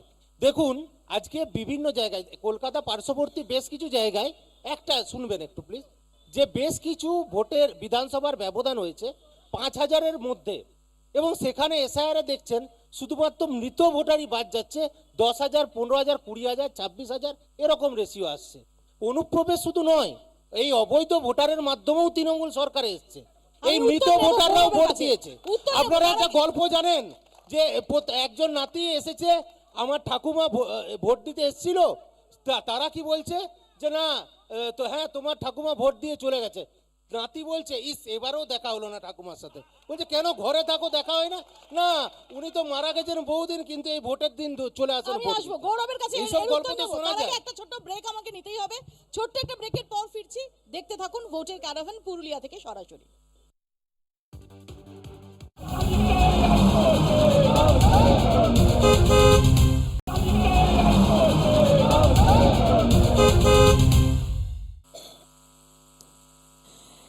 ফিরলাম বিরতির পর। আপনারা দেখছেন ভোটের ক্যারাভান পুরুলিয়া থেকে সরাসরি। বিরতির আগে অনেকগুলো প্রশ্ন নিয়ে নিশানা করেছেন জয়দীপ্ত বাবু গৌরবকে। আমি গৌরবের রেসপন্স নেব। গৌরব, দেখুন, মানুষ পরের নিয়ে কথা বলে নিজেরটা ভুলে যায়। যারা পশ্চিমবঙ্গ নিয়ে এত কিছু কথা বললেন, কিছুদিন আগে বিহারের এসআইআরে তারা ভুলে গেলেন একটা বাড়িতে 1000 করে মানুষ থাকতো। হাউস নাম্বার 0, 1000, 10,000, 5000 বাড়ির নাম্বার হাউস নাম্বার 0। মায়ের নাম বিল্লি দেবী, পিতার নাম কুত্তা দেব। আর ব্রাজিলের মডেল কিছুদিন আগে বিহারের ভোটার ছিল, ব্রাজিলের মডেল বিহারের ভোটার ছিল, সেটা ওনারা ভুলে গেছেন। কারণ বিহার দখল হয়ে গেছে, এবার বাংলা দখল করতে হবে, কিন্তু সেটা হবে না। এনারা বারবার বলছে অনুপ্রবেশকারী ঢুকে গেলে এসআইআরে তাদেরকে তাড়িয়ে দেবো, নাহলে পশ্চিমবঙ্গ বাংলাদেশ হয়ে যাবে। কিন্তু কিছুদিন আগেই মোদিজি 64 লক্ষ লিটার ডিজেল পাঠালো বাংলাদেশে, যখন আমাদের এইখানে তেলের ক্রাইসিস। কিছুদিন আগে 5000 টন আলু পাঠালো বাংলাদেশে। ওম বিড়লা গেল সেখানে তাদের সরকারের শপথে। আমাদের আদানিজি গোড্ডাতে, আমাদের ঝাড়খণ্ডের গোড্ডাতে বিদ্যুৎ বানাচ্ছে, ইলেকট্রিসিটি বানাচ্ছে, আর যে করে বাংলাদেশে সেটা বিক্রি করছে। মানে গুজরাটি ভাইয়ের বিজনেস চলবে, ব্যবসা চলবে, আর আমাদের পশ্চিমবঙ্গ বাংলাদেশ হয়ে যাবে। সুতরাং আমারটা মিষ্টি মিষ্টি আর তোমারটা তেতো তেতো, বিজেপিকে এটা ছাড়তে হবে। এবং মানুষের যে হয়রানি, মানুষের যে হয়রানি, আজ এনারা হিন্দুত্বের কথা বলছেন, অন্যদিকে ভারতকে গোমাংস রপ্তানিতে ভারতের 2য় স্থানে তুলে দিল। যোগীজি, যিনি নিজেকে যোগী বলেন, রাম রাজ্য আছে নাকি, সেই উত্তরপ্রদেশ আমাদের ভারতে খুব সংক্ষেপে গোমাংস উত্তর দিন। রপ্তানিতে প্রথম। অবশ্যই জয় শ্রীরাম, কিন্তু উত্তরপ্রদেশে না, কোনো গোমাংস স্লোগান বিক্রিতে নাই। এক কেন? কোনো স্লোগান প্রথম নাই, স্থান স্পষ্ট গোমাংস করে দিয়েছি, বিক্রিতে কোনো আমাদের political party কোনো আমাদের রকম স্লোগান দেবে না। আমাদের এখানে স্বরাষ্ট্রমন্ত্রী, আমাদের এখানে বিদেশ মন্ত্রী যাচ্ছে হালাল সার্টিফিকেট আনতে দুবাই আর আরবে, আর মানুষকে বলাচ্ছে জয় শ্রীরাম। এক সেকেন্ড। আরে বুঝুন মানুষ, এক সেকেন্ড, মানুষ বুঝুন, উত্তর নেই। মানুষ বুঝুন। জয়দীপ্ত রেসপন্স খুব সংক্ষেপে নিয়ে আমি অডিয়েন্সের কাছে যাব। গৌরবদা কোথায়, গৌরববাবু আমাদের কোথার থেকে যে ইনফরমেশনগুলো পান, আমাকে ওই আইটি ওই ইয়েগুলো আমাকে জানতে হবে। মানে কোন পেপারে বেরিয়েছিল আর কোন সংবাদপত্রে কোন মিডিয়ায় দেখিয়েছে, এটা আপনি না, অনেক এক সিনিয়র সেকেন্ড, একজন editor. Rahul Gandhi power point presentation দিয়ে দেখিয়েছেন যে রাহুল Brazilian গান্ধীকে, model- রাহুল তার গান্ধীকে নাম 23 জায়গায়। অথেন্টিক কোন কোথার থেকে ডেটাগুলো বেরোচ্ছে, একটা অথেন্টিক সাইট থেকে তো বেরোবে। সেই সাইটটার নামটা বলুন, আমি নিজেও মেনে নেব, আমি এখান থেকে স্টেজ থেকে চলে যাব, কোনো অসুবিধা নেই। একটা অথেন্টিক বলুন। খুব সংক্ষেপে এক সেকেন্ড। অদ্ভুত আজগুবি টাইপের কিছু। এক সেকেন্ড, আর- জয়দীপ্ত। আর আর আর রাহুল গান্ধীর কথা বলবেন না, উত্তর নিন। উনি পাপ্পু হিসেবে মানে গোটা জায়গায় না, please। মানে ওনার একটা আলাদা পপুলারিটি আছে। ওনার ব্যাপারটা না, আমি কিন্তু কিন্তু সিরিয়াসলি কিন্তু কিন্তু নিচ্ছি। অমিত শাহ ওনাকে সিরিয়াসলি বলেছিলেন, নেবেন। অমিত শাহ বলেছিলেন যে না, পাপ্পু বলে কাউকে বলা উচিত না, বলা হয় না, অমিত শাহ বলেছিলেন। প্রথমে আমার জয়দীপ্তদাকে বলছি, রাহুল গান্ধী হলেন ভারতীয় পার্লামেন্টের বিরোধী দলনেতা, এবং যারা ওনাকে পাপ্পু ভাবেন তারাই আসল পাপ্পু। এবং এই আপনি জানেন বর্তমানে তার ভয়ে প্রধানমন্ত্রী কিন্তু সংসদে আসা ছেড়ে দিয়েছেন, কারণ তিনি প্রশ্ন তুলেছেন এবং তিনি যে তথ্যগুলো দিয়েছেন প্রত্যেকটা নির্বাচন কমিশনের সাইট থেকে দিয়েছেন, যার জবাব দিতে পারেনি। একজন ব্রাজিলের তরুণী, তার বিভিন্ন জায়গায় নাম আছে। একজন কুকুরের নামে আধার কার্ড আছে। এগুলো কি? এগুলো তিনি প্রশ্ন তুলেন, তার জন্য তিনি আজ পাপ্পু। কিন্তু মনে রাখবেন আগামী দিনে আবার একই সঙ্গে বিশ্বজিৎ, যখন নির্বাচন কমিশন বলল যে এই তথ্যগুলো নিয়ে নির্বাচন কমিশনে যেতে, তখন রাহুল গান্ধী গেলেন না, শুধু পাওয়ার পয়েন্ট প্রেজেন্টেশন দিলেন। সে মমতা বন্দ্যোপাধ্যায়, অভিষেক বন্দ্যোপাধ্যায় ইলেকশন কমিশনে গেলেন, সুপ্রিম কোর্টে মমতা বন্দ্যোপাধ্যায় লড়তে গেলেন। না, রাহুল গান্ধী প্রতিটা ক্ষেত্রে এই আপনারা যে দেখবেন লড়াই তথ্য, এই করেছেন। তথ্য পাওয়ার পয়েন্ট প্রেজেন্টেশনে দেওয়া হচ্ছে, পিপিটি দেওয়া হচ্ছে, প্রেস প্রত্যেকটা তো কনফারেন্স নির্বাচন কমিশনের সাইট থেকে দেওয়া হয়েছে। রাহুল গান্ধী তো নিজের মন থেকে করেনি। না না, ইলেকশন কমিশনে গিয়ে তো এই ডেটাটা দিতে পারতেন রাহুল গান্ধী। ইলেকশন কমিশনকে দেওয়া হয়নি, তা কেন বলো? সেই বিষয়টা সর্বভারতীয় ব্যাপার, সেখানে আমার এখানে মন্তব্য করা ঠিক হবে না। আমি কিন্তু একটু অডিয়েন্সের প্রশ্ন নিয়ে নিই খুব সংক্ষেপে। শওকত, সামনের দিদি, হ্যাঁ বলুন। এদের কোনো প্রশ্ন হলে একটাই প্রশ্ন বলে না, আপনি প্রশ্ন করুন। আমার প্রশ্ন হচ্ছে কাকে যে করতে যদি চান বলুন? আমরা বলতে চাইছি যে কাকে border প্রশ্ন কার করতে চান? দায়িত্ব? এক সেকেন্ড, কাকে প্রশ্ন করতে চান? আমরা বিজেপিকে ঠিক আছে, বিজেপির যিনি স্পিকার রয়েছেন তার উদ্দেশ্যে আপনার কি প্রশ্ন বলুন? আমার একটা প্রশ্ন কি বর্ডার কার দায়িত্ব? ধন্যবাদ। প্রধানমন্ত্রী, এক মিনিট, আমার প্রশ্নটা, প্রধানমন্ত্রী একক সিটে জিতেন, দুটো বৈশাখী নিয়েছেন, একটা চন্দ্রবাবু নাইডু, এক নীতিশ কুমার। তো উনি বৈশাখী সাহারে প্রধানমন্ত্রী হয়েছেন, তাইলে কি যে আমাদের আপনার একটা প্রশ্ন নিয়ে নিয়েছি, ধন্যবাদ। আমি আর পরের প্রশ্নে যাবো। এক সেকেন্ড, পরের প্রশ্নে যাব। একটা করেই প্রশ্ন করবেন প্লিজ। এক সেকেন্ড, আমার মনে থাকবে। এক সেকেন্ড ধরুন না, বলুন। আমি কংগ্রেস আর বামফ্রন্ট দু লোককে প্রশ্ন করছি। 2009 সালে পুরুলিয়ায় কংগ্রেস ক্যান্ডিডেট ছিলেন শান্তিরাম মাহাতো। সে সময় রাহুল গান্ধী পুরুলিয়ায় এসেছিলেন। সে বললেন যে আমি 1000 কোটি টাকা পুরুলিয়ায় পাঠাইছি। ও কার হাতে পয়সা পাঠাইছি বামফ্রন্ট জবাব দিবে। সে সময় বামফ্রন্টের সরকার ছিল, আর কংগ্রেস জবাব দিবে যে রাহুল গান্ধী কে। না তো ও ভারত সরকারের কোনো মিনিস্টার ছিল, না পুরুলিয়ার কোনো পশ্চিমবঙ্গের রাজনীতি আর কোনো কিছু যোগদান ছিল। আপনি ভালোভাবে সে সময় 2009 সালে সৈনিক স্কুলের সামনে ময়দানে মিটিংয়ে বলে গেছে कि আমি 1000 কোটি টাকা পুরুলিয়ায় পাঠাইছি, ও কার হাতে গেছে?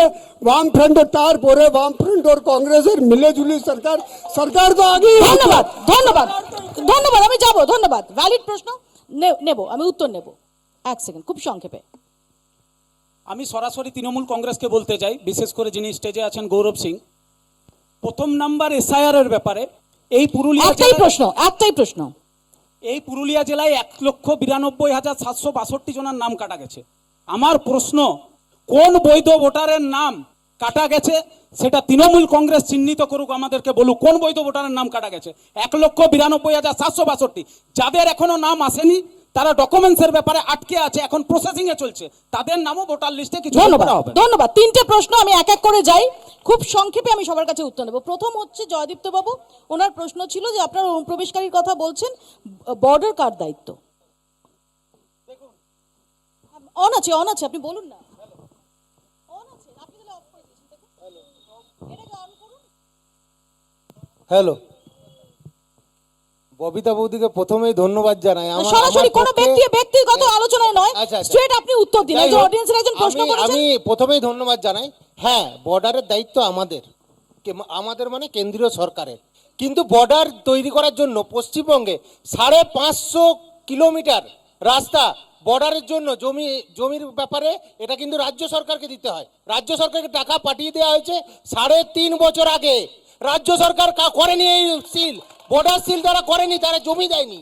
এত বছর ধরে টাকাটাকে নষ্ট করেছে ওরা, ধন্যবাদ। টাকা দেয়নি। এই প্রসঙ্গে এখনো আসবো, এক এই সেকেন্ড। বর্ডার খুলে রেখেছে এই অনুপ্রবেশকারীদের জন্য। এক সেকেন্ড তাদেরকে আসবো, ডাকার জন্য। জয়দীপ্ত আসবো, অনুপ্রবেশের- আমি এই প্রসঙ্গে আসবো, এই প্রসঙ্গে গৌরবের উত্তর নেব এবং আরো দুজনের যে প্রশ্ন রয়েছে সেটাও নেব। কারণ আমরা দেখেছি যে বিজেপির তরফ থেকে যে চার্জশিট তৃণমূল কংগ্রেসের এগেনস্টে দেওয়া হয়েছে, সেখানেও কিন্তু এই প্রসঙ্গ মেনশন করা হয়েছে যে 600 কিলোমিটারের কাছাকাছি বর্ডার, সেটা ফেন্সিং দেওয়া যাচ্ছে না, কারণ রাজ্য সরকার অসহযোগিতা করছে। এই প্রসঙ্গ নিয়ে আসবো এবং আরো দুজন যে প্রশ্ন করেছেন আমি তাদের প্রশ্ন নিয়েও আসবো। একটা ছোট্ট ব্রেকের পর ফিরছি, এই প্রশ্ন নিয়েই ফিরছি। দেখতে থাকুন ভোটের ক্যারাভান।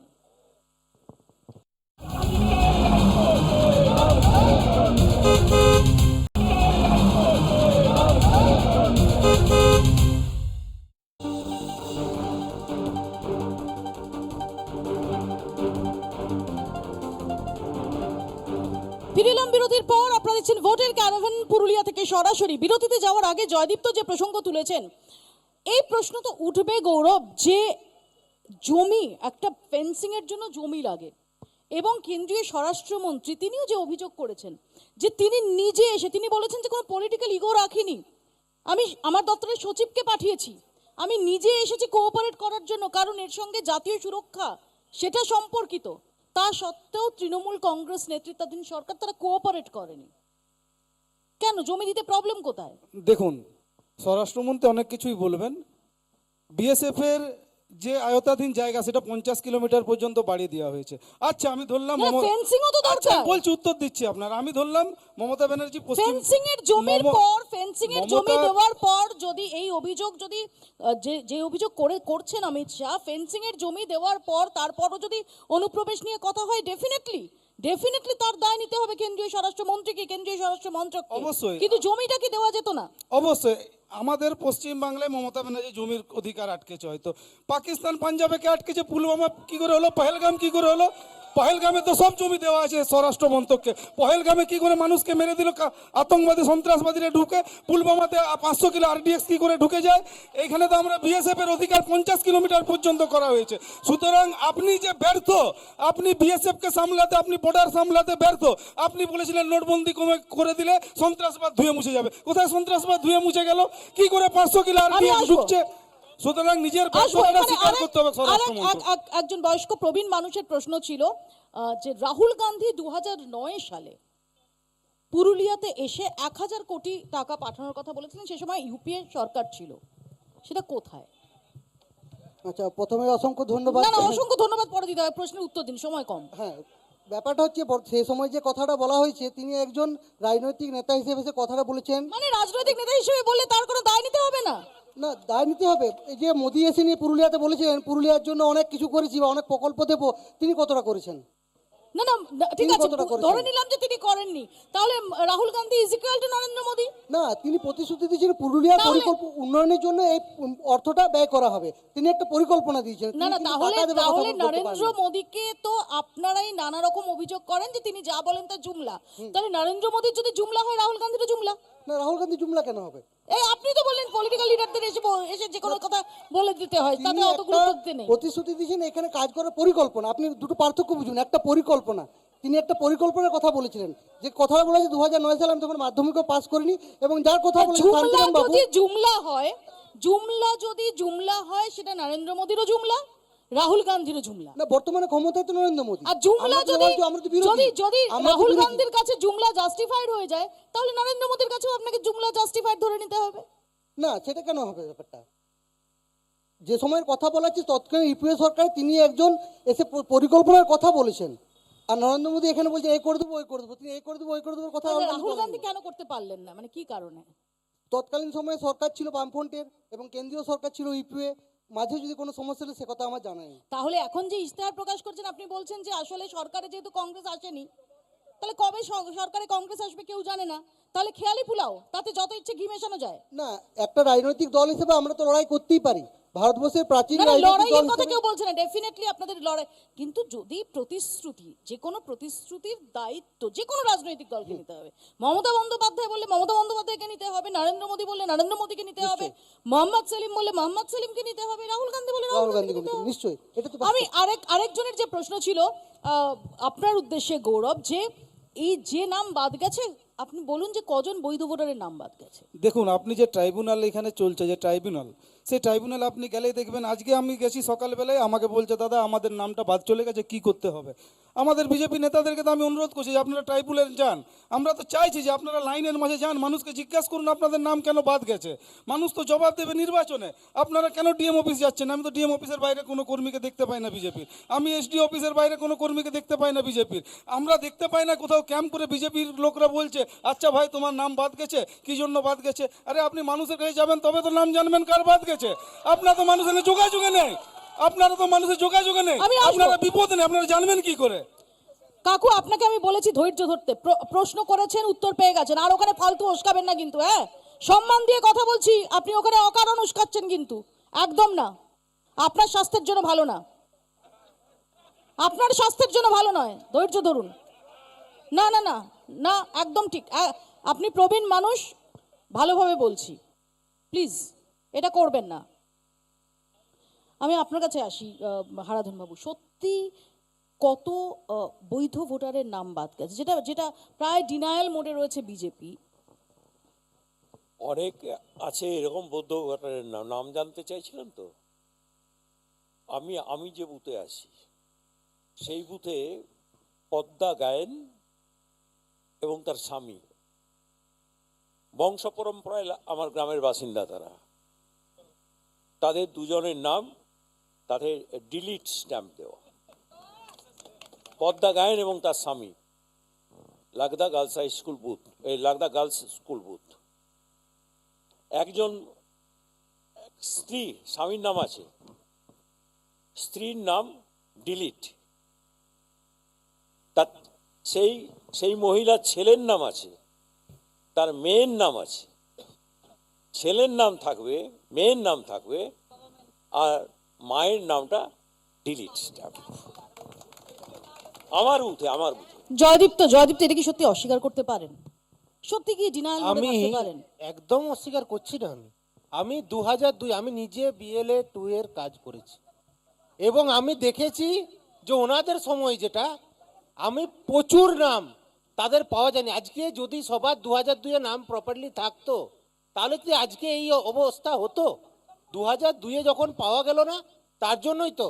এবং সেখানে বংশপঞ্জি যে তাদের আছে, ইভেন দাদুর নামও পাওয়া যায়নি। এবং বিশেষ করে আমি দেখেছি যারা তখন বিরোধী রাজনীতি করতো তাদের অনেকের ঘরে, আমি বলছি না কারা বিরোধী কি, সেই সময় যারা বিরোধী ছিল তাদের অনেক নাম বাদ চলে গেছে।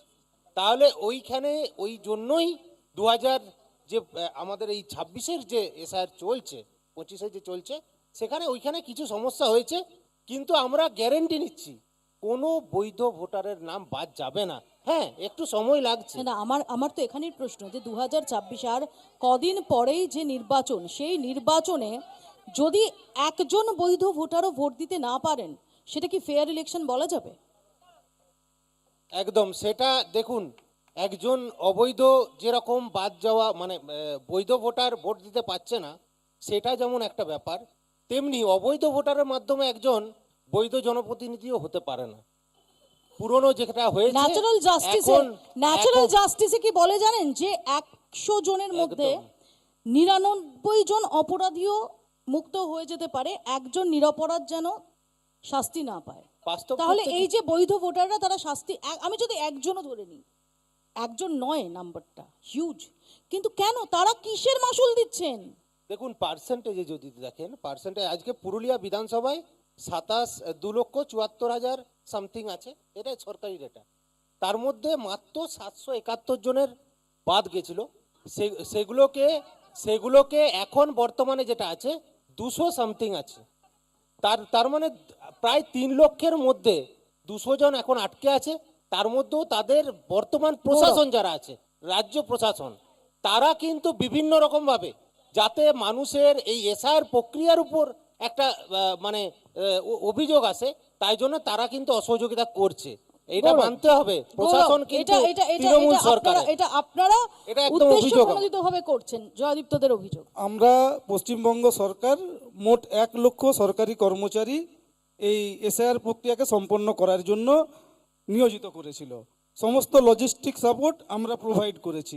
এরপরও তারা কি করে বলতে পারে যে আমরা এসআইআরটাকে সমর্থন করিনি? কিন্তু বৈধ ভোটারকে বাদ দিয়ে দেবে, আমরা আমাদের প্রশাসনকে দিয়েছি, আমরা আমাদের সমস্ত সরকারি অফিস ব্যবহার করার সুযোগ দিয়েছি। তারপরও তারা কি করে বলে যে তা আমরা এসআইআরকে সমর্থন করিনি? কিন্তু আপনি এসআইআরের নামে নির্বাচন জেতার জন্য যখন আপনি লড়াই করে রাজনৈতিকভাবে পাচ্ছেন না, তখন আপনি নির্বাচন কমিশনের সাথে ষড়যন্ত্র করে মানুষকে বাদ দিয়ে দেবেন, সেটা কিভাবে আমরা মেনে নিতে পারি? আমি আসবো এর পাশে। যেখানে আমি বলছি, যেখানে নির্বাচন কমিশনের প্যাডে, নির্বাচন কমিশনের লেটার হেডে আমরা বিজেপির স্ট্যাম্প দেখছি, এরপর আমাদেরকে নির্বাচন কমিশনের সততার উপর বিশ্বাস রাখতে হবে। এর পাশাপাশি একটু স্থানীয় ইস্যুগুলোতে যদি নজর দিই, বিশেষ করে যদি আমরা দেখি যে এই পুরুলিয়ার যে পরিষেবা, সেটা পুরো পরিষেবা হোক, স্বাস্থ্য হোক, শিক্ষা হোক, কর্মসংস্থান হোক, সেটা কোথায় দাঁড়িয়ে রয়েছে? এই সম্পর্কে আমি খুব ছোট ছোট করে প্রশ্ন নেব, ছোট ছোট করে উত্তর নেব, জানার চেষ্টা করব খুব সংক্ষেপে। প্রথমে হারাধন বাবু। প্রথমত হচ্ছে কর্মসংস্থান। এই সময়টায় পুরুলিয়া জেলাতে কর্মসংস্থানের অবস্থা খুবই খারাপ। 34 বছরে ছিল, গাদা গাদা আমরা পুরুলিয়া জেলাতে দেখছি। 34 বছরে ছিল 34 বছরে ছিল, কর্মসংস্থান ছিল। হ্যাঁ ছিল। তাহলে পুরুলিয়ায় কিভাবে মাওবাদীরা এই জায়গাটাকে ব্যবহার করতে পেরেছিল? তার কারণ হচ্ছে মাওবাদীরা অনেকের দ্বারা সমর্থিত হয়ে এইসব কাজগুলো করেছিল, মাওবাদীদেরকে ব্যবহার করা হয়েছিল। কর্মসংস্থান ছিল পুরুলিয়াতে তখন, সব বেকারের কাজ দেওয়া হয়েছিল এটা আমরা বলি না, কিন্তু অনেক ছেলে মেয়ের কাজ হয়েছে তখন। বছরে বছরে এসএসসিতে চাকরি পেয়েছে, প্রাইমারিতে চাকরি পেয়েছে ছেলেমেয়েরা, এটা অস্বীকার করা যায় না। হারাধন বাবু, এই ডেফিনেটলি এসএসসি দুর্নীতি নিয়ে যেভাবে তোলপাড় হচ্ছে, সেখানে দাঁড়িয়ে এটা প্রসঙ্গ। কিন্তু আপনারা ক্ষমতায় এসেছিলেন 1977-এ, এসএসসি চালু হয়েছিল 97-এ, আমি যদি খুব ভুল না করি। তার আগের 20 বছর কি করছিলেন? এসএসসি হওয়ার আগেও অ্যাপয়েন্টমেন্ট হয়েছে। সেটাই তো তৃণমূল কংগ্রেস বাড়ির অভিযোগ লোক। করে, বিজেপি অভিযোগ করে বাড়ির লোক নয়। যে চিরকুটে। বাড়ির লোক নয়, অনেক কথা বলবেন না আপনি, এখানে কথা বলুন, ওখানে রেসপন্ড বিষয়টা করবেন না। হচ্ছে যেটা, আপনি শুরুতেই বলেছি যে ওখানে রেসপন্ড যখন করবেন না। বামপন্থী ফ্রন্ট সরকারে ছিল, বামপন্থী ফ্রন্ট সরকারে ছিল, যাদের এমপ্লয়মেন্ট এক্সচেঞ্জে নাম ছিল এবং যোগ্যতা ছিল, তারা চাকরি পেয়েছেন। আমি আসবো, সব দলের লোক চাকরি। আমি একটু আপনার কাছে জয়দীপ্ত বাবু জানার চেষ্টা করি, পরিষেবা, পুরো পরিষেবা, স্বাস্থ্য, শিক্ষা, কর্মসংস্থান কোথায় দাঁড়িয়ে পুরুলিয়া? পুরো পরিষেবার ব্যাপারে আমি সার্টিফিকেট দেব না, সার্টিফিকেট নবান্ন দিয়ে দিয়েছে, পুরসভাটাকেই ভেঙে দিয়েছে। আর কি বলবো? আর কিছু বলার আছে? নিজেদের পুরসভা ভেঙে দিয়েছে, আর কি বলার আছে? এই সেই পিছনে মই টাঙিয়ে কিভাবে পুরসভা দখল করেছিল এবং সেটাও সবাই জানে, এবং তারা যে অযোগ্য ছিল সেটা প্রমাণ করে দিয়েছে উপরে তাদেরই ঊর্ধ্বতন কর্তৃপক্ষ। এবং সেক্ষেত্রে আমি বলি যে এখানে এটাও বলার, যদি যে প্রক্রিয়ায় তারা পৌরসভা ভেঙেছে, সেই প্রক্রিয়ায় নিজেদেরকেও ভেঙে দিতে পারতো। যাই হোক, আমি একটু গৌরবের কাছে আসি যে গৌরব এই পুরসভা নিয়ে একটা তীব্র কটাক্ষ জয়দীপ্ত করলো। কথা হচ্ছে এই পুরুলিয়াতে আমরা আরেকটা পুরসভা দেখেছি যার দখল নেওয়াকে কেন্দ্র করে এত ঘটনা প্রবাহ, ঝালদা তপন কান্দুর যে হত্যা, তাই নিয়ে অনেক জল আমরা গড়াতে দেখেছি এবং তারপরও আমরা দেখেছি যে কীভাবে নানা রকমভাবে একজনকে বসানো হচ্ছে অ্যাডমিনিস্ট্রেটর করে, আদালত তারপর সরিয়ে দিচ্ছে, নানান ঘটনার ঘন ঘটা। সেখানে পুরুলিয়া পুরসভার দায়িত্ব পেয়ে এমন পরিস্থিতি হলো যে সেখানে প্রশাসক বসাতে হলো যে কটাক্ষ জয়দীপ্ত করছেন। দেখুন, পুরুলিয়া পৌরসভা যখন গঠন করা হয়েছিল তখন আমাদের মাননীয় মুখ্যমন্ত্রী অবশ্যই একটা মাপকাঠি বেঁধে দিয়েছিলেন যে মানুষের জন্য এই পরিষেবা পৌরসভাকে দিতে হবে এবং পৌরসভার কাছে এই আবেদন রেখেছিলেন এবং দায়িত্ব দিয়েছিলেন মানুষের কাছে পুরো পরিষেবা করতে আপনাদের দেবেন। পুরসভা সেটা দিতে পারলো না। বলছি অবশ্যই সেই মাপকাঠি পরিমাপে যতটা উন্নয়ন আমরা চেয়েছিলাম ততটা উন্নয়ন হয়তো পৌরসভা দিতে পারেনি, এইটা কোথাও আমরা অস্বীকার করতে পারি না। কিন্তু পাশাপাশি এটাও দেখতে হবে যে আমাদের মমতা ব্যানার্জি, আমাদের মুখ্যমন্ত্রী, আমাদের সরকারের মধ্যে সৎ সাহস আছে। মানুষের পরিষেবায় যদি কোথাও ঘাটতি থাকে তো বাবু তোমার উপর কিন্তু আমি ছড়ি ঘোরাবো, তুমি যেই হও না কেন, মানুষকে পরিষেবা দেওয়ার জন্য আমরা দায়বদ্ধ। আমরা কোনো আমাদের পৌর প্রশাসককে দায়বদ্ধ নয় পৌর আমি আসবো, প্রশাসকের। একটা ছোট- আর একটা শেষ কথা, না, একটা যে break নিতেই পৌরসভার হবে। কথা আপনি বললেন সেই পৌর প্রশাসনে আমাদের বিধায়কের ভাইও আছে। তিনি কবার বিক্ষোভ দেখিয়েছেন, বিজেপি কটা ডেপুটেশন দিয়েছে পৌরসভায়, আমি উত্তর বিজেপি দেবো। কটা চিঠি দিয়েছে উত্তর দেবো। একটা এবং break আমাকে- বিজেপি কটা একটা বিক্ষোভ break করেছে নিতেই হবে, পৌরসভায়। গৌরব, একটা ব্রেক নিতেই হবে। ব্রেকের পর আমি বিশ্বজিতের কাছে এই প্রসঙ্গে আসবো। ছোট্ট একটা ব্রেক নিচ্ছি, দেখতে থাকুন ভোটের ক্যারাভান।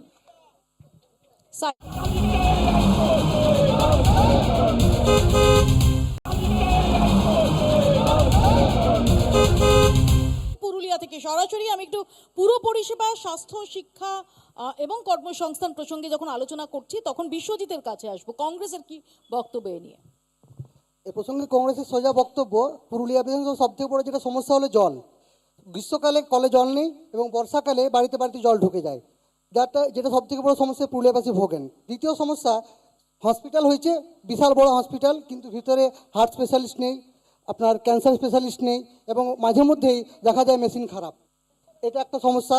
আর যদি দেখেন পুরো পরিষেবার ক্ষেত্রে তার ব্যর্থতা চারদিকে দেখা যায়, রাস্তাঘাট আবর্জনাপূর্ণ, ময়লা ভর্তি এবং পুরুলিয়ার ছেলেমেয়েরা আজকে শিক্ষিত হয়ে দক্ষিণ ভারতে কাজ করতে যেতে হচ্ছে। এর বিরুদ্ধে কংগ্রেস কিন্তু লড়াই দাঁড়িয়েছে এবং আমাদের প্রতিজ্ঞাবদ্ধ, যদি কংগ্রেস সরকার আসে এই পশ্চিমবঙ্গেই মানুষ পশ্চিমবঙ্গেই কাজ করবে। গৌরব, এখানেই তো প্রশ্নটা থাকবে যে পুরুলিয়ার যে ভৌগোলিক অবস্থান, একদিকে ঝাড়খণ্ড, একদিকে ওড়িশার সঙ্গে তার রেলপথে কানেক্টিভিটি, সড়ক পথে কানেক্টিভিটি, সেই সম্ভাবনাটাকে তো ব্যবহার করা যেত, সেটাকে সম্পূর্ণভাবে ব্যবহার করা গেছে?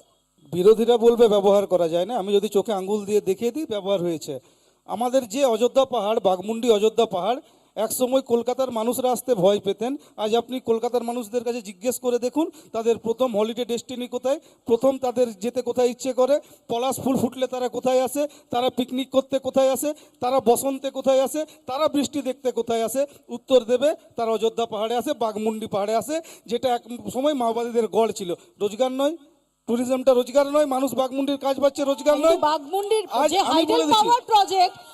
পাওয়ার প্রজেক্ট তো শুরু হয়েছিল বামেদের আমলে। অবশ্যই, আমি তো সেটা অস্বীকার করিনি। সরকার থাকবে, সরকার কাজ করবে না, এটা কখনো হয় নাকি? আমাদের বেলায় তো অনেক শুরু হয়েছে, লক্ষ্মীর ভাণ্ডার শুরু হয়েছে, যুবসাথী শুরু হয়েছে, সাইকেল দেওয়া হচ্ছে, 50,000 টাকা দিচ্ছে। সরকার আছে, মানুষের জন্য কাজ করতে হবে, এটা তো স্বাভাবিক। কিন্তু আজ রঘুনাথপুর শিল্পনগরী হয়ে উঠেছে, শাকম্বরী থেকে শুরু করে শ্যাম স্টিল থেকে শুরু করে একের পর এক 1,500 কোটি টাকার প্রজেক্ট রঘুনাথপুরে এসছে। যে দেখুন রাস্তাঘাট থেকে শুরু করে কিভাবে মানুষ কাজ পেয়েছে। আর যারা বলছে কাজের জিনিস, আমি তাদেরকে উত্তরটা দিই, পশ্চিমবঙ্গে আমাদের রাজ্য থেকে বাইরে যায় 30 লক্ষ ছেলে মেয়ে কাজ করতে, বাইরের রাজ্য থেকে এই রাজ্যে আসে 1.5 কোটির বেশি মানুষ কাজ করতে। কলকাতা গিয়ে দেখুন রিক্সাওয়ালা, টোটোওয়ালা, ফুচকাওয়ালা, লিট্টিওয়ালা, ছাতুওয়ালা কোথা থেকে আসছে? উত্তর নেই জয়দীপ্ত। অর্থাৎ কর্মসংস্থান নিয়ে বিরোধীদের যে অভিযোগ, গৌরব একেবারে সেটাকে পাত্তাই দিচ্ছে না। তার বক্তব্য হচ্ছে যে প্রচুর কর্মসংস্থান হয়েছে, যত পরিযায়ী বাইরে যান তার থেকে বেশি পরিযায়ী এখানে আসেন এবং পুরুলিয়া একদম শিল্পে শিল্পে সমৃদ্ধিশালী হয়ে মানে উঠেছে। কর্মসংস্থান হয়েছে, তৃণমূল নেতাদের কর্মসংস্থান হয়েছে এবং তাদের পরিবারের কর্মসংস্থান হয়েছে, 1 নম্বর। 2 নম্বর হচ্ছে এখান থেকে করোনার সময় দেখা গেছে যে কত মানুষ পুরুলিয়াতে যে বাইরে পুব খাটতে যায়, এখানে বলা হয় খাটতে মাইগ্রেন্ট যাওয়া, হ্যাঁ, লেবারদের পুব খাটতে পুব যাওয়া। খাটতে যাওয়া। আমি নিজে গ্রামের দিকে সার্ভিস করেছি, আমি দেখেছি গ্রামগুলো পুরুষ শূন্য। আমি এটা নিজে দেখেছি। গৌরববাবুকে অনুরোধ করব একটু শহরের বাইরে গ্রামগুলোতেও ভিজিট করুন, বুঝতে পারবেন গ্রামগুলো পুরুষ শূন্য হয়ে আছে। সেখানে ঘরের ছেলেটা, তার মা বাবা, একটা যদি দুঃখজনক ঘটনা ঘটে, তার ঘরে আসতে 3 দিন চলে যায়, বাধ্য হয়ে আগেই তার ঘরে দাহ কার্য করতে হয়। এই দুঃখের অবস্থা আছে আমার রুখাসুখা পুরুলিয়ার। কোনো কর্মসংস্থান বলে এখানে কিছু নেই। আর অযোধ্যা পাহাড়ের কথা বলছেন, এটা তো অযোধ্যা পাহাড়টা কি ওনারা বানিয়ে দিয়েছেন নাকি?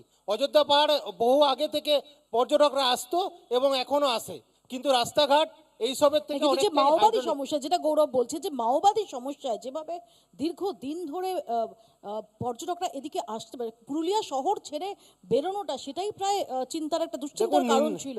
সেই জায়গাটাকে তো হ্যান্ডেল করা গেছে। দেখুন, নিন্দুকেরা অনেক কিছুই বলে, আর অনেকেই কিন্তু এটাও অভিযোগ করে যে মাওবাদীরা হঠাৎ করে তৃণমূল সরকার আসার পরেই এত এত মাওবাদী হঠাৎ করে এক নিমেষে কোন দিক থেকে চুপ হয়ে গেল, এবং হঠাৎ করে তারপরে দেখলাম যে মাওবাদীকে খুঁজতে এত, কিষাণজি থেকে শুরু করে অনেক বড় বড় নেতা ওদের খুঁজতে এত সময় লেগে গেল, তারা হঠাৎ করে তারা নিজে এসে সুইসাইড করলো না কি করলো। এগুলো সবাই জানে কারা মাওবাদী ছিল, আর পরে তারাই আমরা দেখেছি এখন জয়দীপ তো- 4টা সিকিউরিটি গার্ড নিয়ে ঘুরে বেড়ায়। তা মেন্টার হয়ে গেছে, মেন্টার। সবাই সব কিছু জানে। এক সেকেন্ড, আমি হারাধন বাবুর কাছে আসি। হারাধন বাবু, প্রচুর এখানে শিল্প পর্যটনে জোয়ার এসেছে, যেটা গৌরব বলছেন। এখন বিষয়টা হচ্ছে যে যে শিল্প প্রকল্পগুলোর কথা বলা হলো, এগুলো সবই শুরু হয়েছিল কিন্তু বামপন্থী ফ্রন্ট সরকার যখন ক্ষমতায় তখন। এবং একটু স্মৃতিকে যদি আমরা রাখি, আমাদের জেলা সাংসদ ছিলেন কমরেড বাসুদেব আচারিয়া। সব জায়গাগুলো জমির ব্যবস্থা কমরেড বাসুদেব আচারিয়া করেছিলেন। এটা দীর্ঘদিন আটকে ছিল। এই যে সাম স্টিল এখন হলো, এটা অনেক আগের সাম স্টিলের কাজটা শুরু হওয়ার কথা ছিল। আরও অনেকগুলো জায়গা ছিল যেগুলো এখনো পর্যন্ত জায়গাটা পড়ে আছে, সেখানে শিল্প কারখানা হয়নি। যে সম্ভাবনা ছিল রঘুনাথপুরকে কেন্দ্র করে, সেই জায়গাটায় সবগুলো এখন হয়নি। বামফ্রন্ট সরকার আমলে যেগুলো ধরা ছিল তার মধ্যে কিছুটা হয়েছে, এবং তার মধ্যে দিয়ে পুরুলিয়া জেলার বেকার সমস্যার সমাধান হয়নি।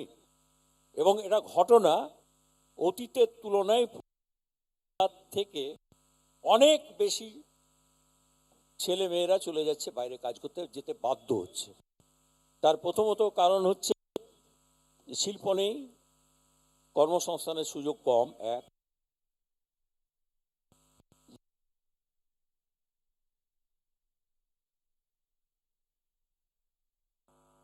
সেটা বন্ধ, টাকা পয়সা আসছে না। এক অদ্ভুত যুক্তি দিয়ে টাকা পয়সা কেন্দ্রীয় সরকার বন্ধ করে দিয়েছে। কিন্তু হারাধন বাবু, আমি এখানে যেহেতু গত আড়াই দশক ধরে, এমনকি যে সময়টা এখানে প্রবল মাওবাদী সমস্যা, সেই সময়ও বারংবার আমার পুরুলিয়াতে এবং পুরুলিয়ার বিভিন্ন জায়গায়, যেটা বাঘমুন্ডি হোক, বান্দোয়ান হোক, পাড়া হোক, বড়াবাজার হোক, এগুলো ঘোরার আমার অভিজ্ঞতা রয়েছে। এই প্রশ্ন তো উঠবে যে পুরুলিয়ার যে পর্যটনের হিউজ সম্ভাবনা, আমি মাওবাদী সন্ত্রাসের ওই সময়টা যখন সেটা তুঙ্গে, সেই সময়টা ছেড়ে দিচ্ছি, তার আগেও তো সেটাকে এক্সপ্লোর করা যেত। তখনকার বামফ্রন্ট সরকার একটু হলেও কি উদাসীন ছিল না? যদি খুব ভালোভাবে আপনি দেখেন, অযোধ্যা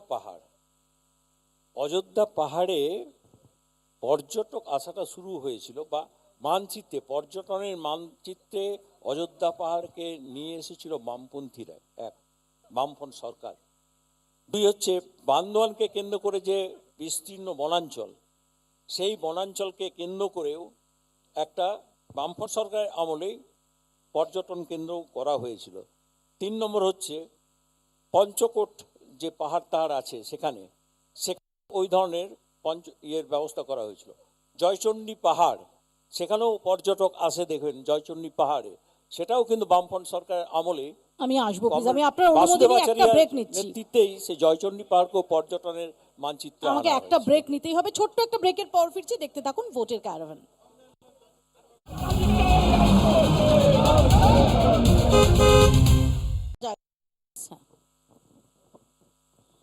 শওকত কোথায় আছো?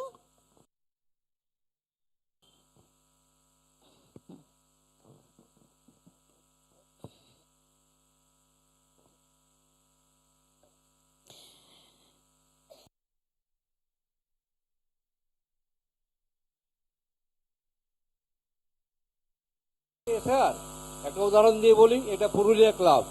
এখানে একটা লাউ গাছ লাগানো ছিল, লাউ গাছটা লতা টাইপের হয়, আর টিম্বাকটা হাউসে লাউটা হয়ে গেল। সেই লাউটার মালিকানা কার? এই পুরুলিয়া ক্লাবে না টিম্বাকটা হাউসে? আর আমরা হচ্ছি শিল্প দিয়ে ঘেরা, পুরুলিয়ার ভৌগোলিক পজিশনটা বুঝুন, আসানসোল, বোকারো, টাটা, বাঁকুড়া, চারদিকটা শিল্প দিয়ে ঘেরা, শিল্প দিয়ে ঘেরা মোরা স্বপ্ন নিয়ে থ্যাংক ভরা। You very much. এটা পেছন দিকের প্রশ্ন নিই। হ্যাঁ, কে হাত তুলেছিলেন ভাই পেছন দিকে? হ্যাঁ, উঠে দাঁড়ান একটু প্লিজ। হ্যাঁ, আমার প্রশ্ন গৌরবদাকে, যে 2011 সাল থেকে কতজনের টেট হয়েছে আর কতজনের টেট গেছে একটু হিসাবটা দেওয়ার জন্য। TET SSC thank you, vital প্রশ্ন গৌরব। হ্যাঁ, অবশ্যই আপনি যে প্রশ্নটা করলেন সুন্দর প্রশ্ন। কিছুদিন আগে আপনারা দেখলেন আমাদের এসএসসি হলো, এবং সেটা বিভিন্ন আইনি জটে ফেসেছিল, এবং কারা আইনের কাজ করেছিল, কারা কোর্টে গিয়ে বিভিন্ন শিক্ষিত মামলা করেছিল। যুবকরা, ভ্যালিড চাকরি প্রার্থীরা রাস্তায় কাঁদছেন, গড়াগড়ি দিচ্ছেন, এর অবশ্য- প্রভাব ভোটে পড়বে না?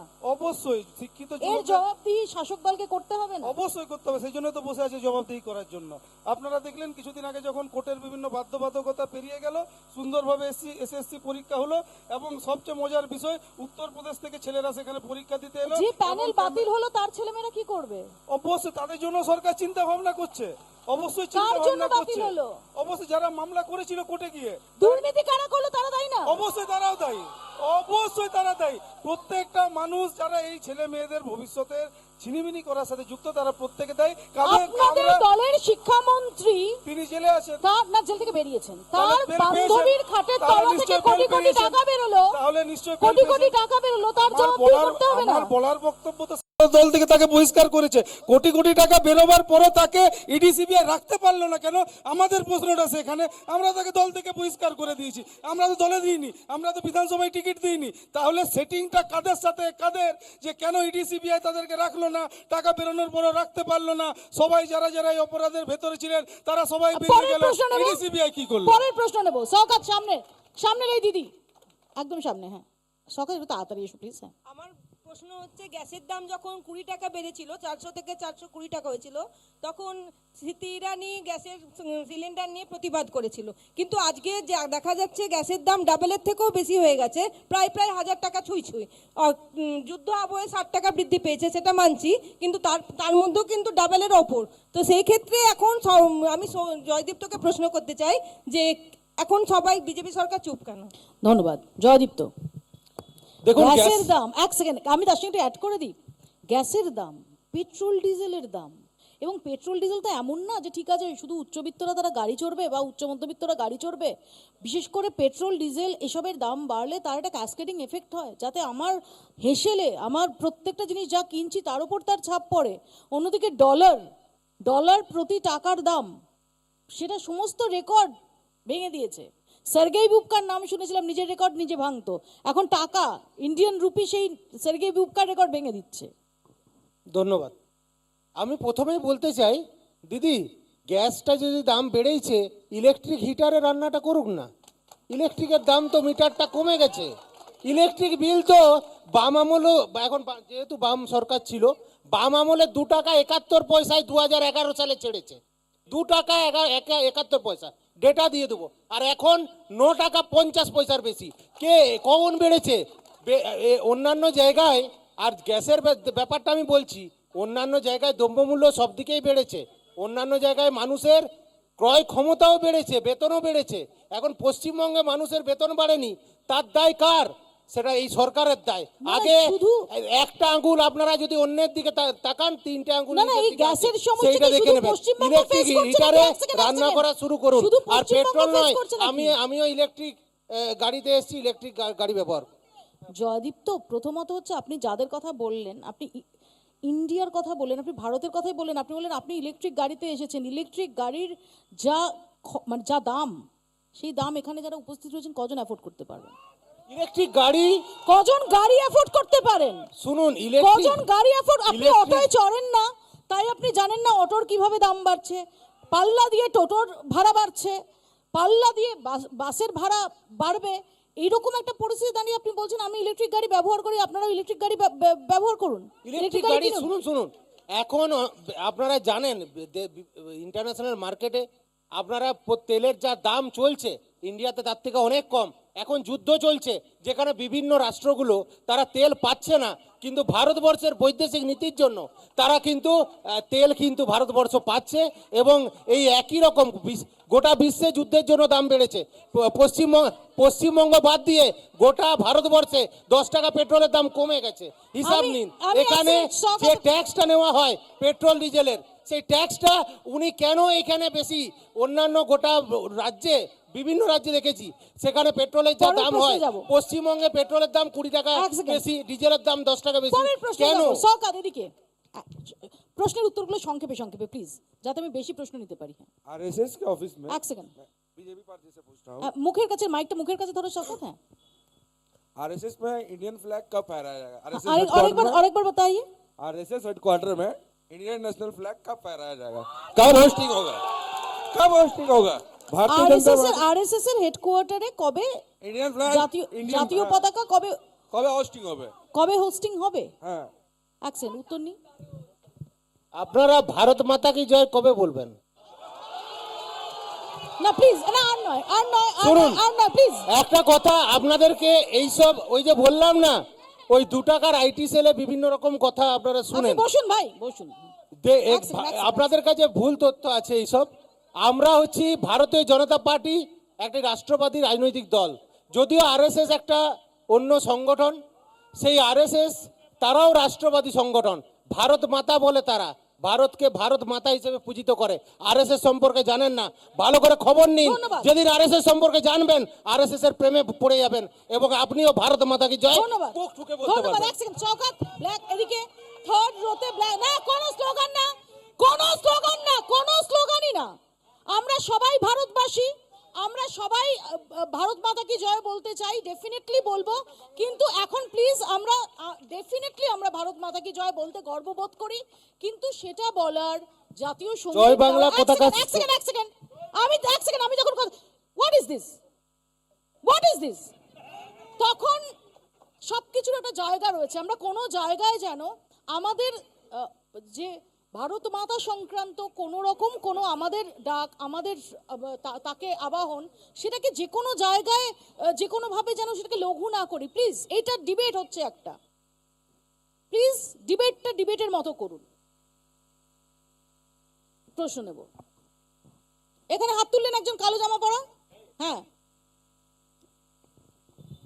এনারা তো বলছে সরাসরি প্রশ্ন করুন। বিজেপি মুখপাত্র দাদার কাছে আমি জিজ্ঞেস করতে চাই, আপনাদের লোক বলে যে 5,000 টাকা সিলিন্ডার হলো, আমরা 5,000 টাকা সিলিন্ডার, সেটা কি মানে কি সবাই 5,000 টাকা যদি সিলিন্ডারের দাম হয় হ্যাঁ। তো আমরা নেবো, আর 10,000 টাকা পেট্রোলের দাম হলো আমরা চালাবো? কে এটা কে বলে, এটা কে কি বলে? বলেছে এরা। না ঠিক আছে, থ্যাংক ইউ, এটা আমি জানি না। এক সেকেন্ড, ওইদিকে প্রশ্ন করলে ঠিক করে প্রশ্ন করবেন তো, অকারণ সময় নষ্ট। পশ্চিমবঙ্গের কতগুলো নিয়োগ স্বচ্ছভাবে হয়েছে? পশ্চিমবঙ্গের কতগুলো নিয়োগ স্বচ্ছভাবে হয়েছে, কটা নিয়োগ আজ এটা নিয়ে পর্যন্ত? অলরেডি আমরা দুর্নীতি প্রশ্ন Already হয়নি। অলরেডি এটা নিয়ে আলোচনা করেছি। আচ্ছা, একদম সামনে এক দিদি আছেন, খুব সংক্ষেপে। এসআইআরটা যদি স্বচ্ছভাবেই করা এসআইআর নিয়ে অলরেডি আলোচনা হয়ে গেছে, দীর্ঘ আলোচনা হয়ে গেছে। আমি এবার একটুখানি প্লিজ একদম পুরুলিয়া স্পেসিফিক প্রশ্নে আসি। আমরা জানি কুর্মী ভোট অত্যন্ত গুরুত্বপূর্ণ ফ্যাক্টর এই জেলায়। এখানে দাঁড়িয়ে আমি তার ক্ষেত্রে, এবং আমরা জানি যে এই ভোটের ব্যাপারে সব রাজনৈতিক দল তারা অত্যন্ত আগ্রহী থাকে। তা আমরা যদি দেখি যে জাস্ট এই জেলারই একটি কেন্দ্র জয়পুর, সেখানেই আপনারা যাকে প্রার্থী করেছেন, সেই প্রার্থী নিয়ে আবার কুর্মী সম্প্রদায়ের মধ্যেই একটু অসন্তোষ দানা বেঁধেছে। সব মিলিয়ে এটা কি আপনারা পারছেন হ্যান্ডেল করতে? কুর্মী সম্প্রদায়ের মধ্যে অসন্তোষের আমাদের কোনো খবর নেই। কুর্মী সম্প্রদায় খুশি হয়েছে, এবং তারা দীর্ঘদিন ধরে বঞ্চিত। রাজ্য সরকার সিআরআই যে রিপোর্ট, সেই রিপোর্ট দিতে টালবাহানা করেছে, এবং সেই রিপোর্ট যতক্ষণ না যাবে তাদের দাবি পূর্ণ হচ্ছে না। এবং তাদের এছাড়াও আরও অষ্টম তপশিল ভাষাগত দাবি আছে। সেই দাবিগুলো তারা কিন্তু এতদিন পরে বুঝতে পেরেছে।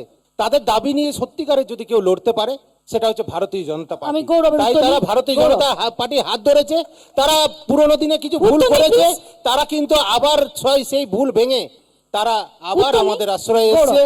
আমরা ঘরে ওনারা ফিরেছি তাদের। উনি প্রথমেই বলতে বললেন ভারত মাতা কি জয়, আমি বললাম ভারত মাতা কি জয়, খুব সুন্দর।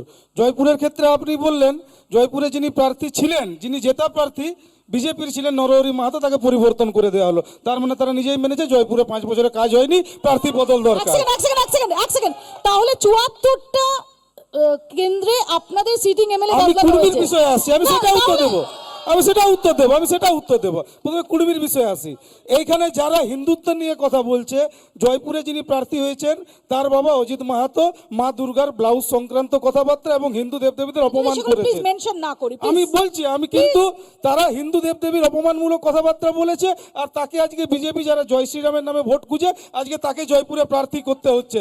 এটা কতটা নৈতিক অধপতন সেইটা বিজেপি বুঝুক। এবং রইল কুর্মী ভোটারের ব্যাপার, যারা কুর্মী ভোটার আছেন, যারা মানুষের উন্নতি চায়, সমাজের উন্নতি চায়, সমাজকে বিভ্রান্ত করে নয়, সমাজের উন্নতি যারা চায়। আমরা কুর্মী কালচারাল বোর্ড করেছি পুরুলিয়ায়, তৃণমূল সরকারের আমলে কুর্মী কালচারাল বোর্ড হয়েছে। আমরা 8ম তপশিলিতে কুর্মিয়ালি ভাষাকে ঢোকানোর জন্য আমরা কেন্দ্রকে চিঠি পাঠিয়েছি। আমরা বারংবার দেখেছি যে সুতরাং- যে কুর্মী সম্প্রদায়ের মানুষ, তাদের একাধিকবার আমরা বিক্ষোভ দেখেছি, তাদের আন্দোলন আমরা যে কোনো দেখেছি। সামাজিক আন্দোলনের আমরা সমর্থন করি। সামাজিক আন্দোলন হতে পারে, প্রত্যেক সমাজের দাবি আছে নিজেদের চাহিদা পূরণ করার, এবং তারা তার জন্য লড়াই করতে পারে। বাউরি সমাজও লড়াই করেছে, বাউরি সমাজের লড়াইকেও আমরা যার সমর্থন জানাচ্ছি। সুতরাং লড়াই আলাদা, কিন্তু কোনো ব্যক্তি যদি নিজের ব্যক্তিগত ইচ্ছা পূরণ করার জন্য সমাজকে কাজে লাগায়, সমাজকে ব্যবহার করে, সমাজের মানুষরা কিন্তু সেই ব্যক্তির পাশে থাকবে না, এই বার্তাও আমরা পাচ্ছি। সেই জন্য কুর্মী সমাজ থেকে জয়পুরে নির্দল প্রার্থীও দাঁড়িয়েছে, এইটুকু আপনাকে জানিয়ে দিলাম। একটা ছোট্ট, আমি জানি সেটা, সেই তথ্যটুকু আমার কাছে আছে এবং যে কারণে আমি কুর্মী সংক্রান্ত প্রসঙ্গটা তুললাম। একটা ছোট্ট ব্রেক নেব, ছোট্ট একটা ব্রেকের পর আমি এই প্রসঙ্গে আলোচনায় ফিরছি ভোটের ক্যারাভান নিয়ে।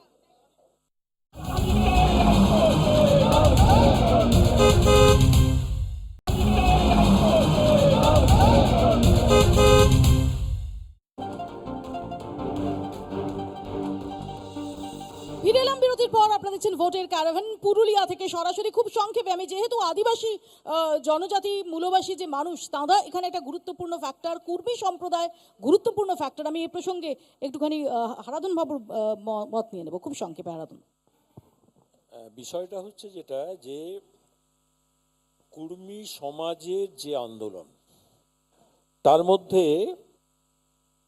যে গণতান্ত্রিক দাবি আছে,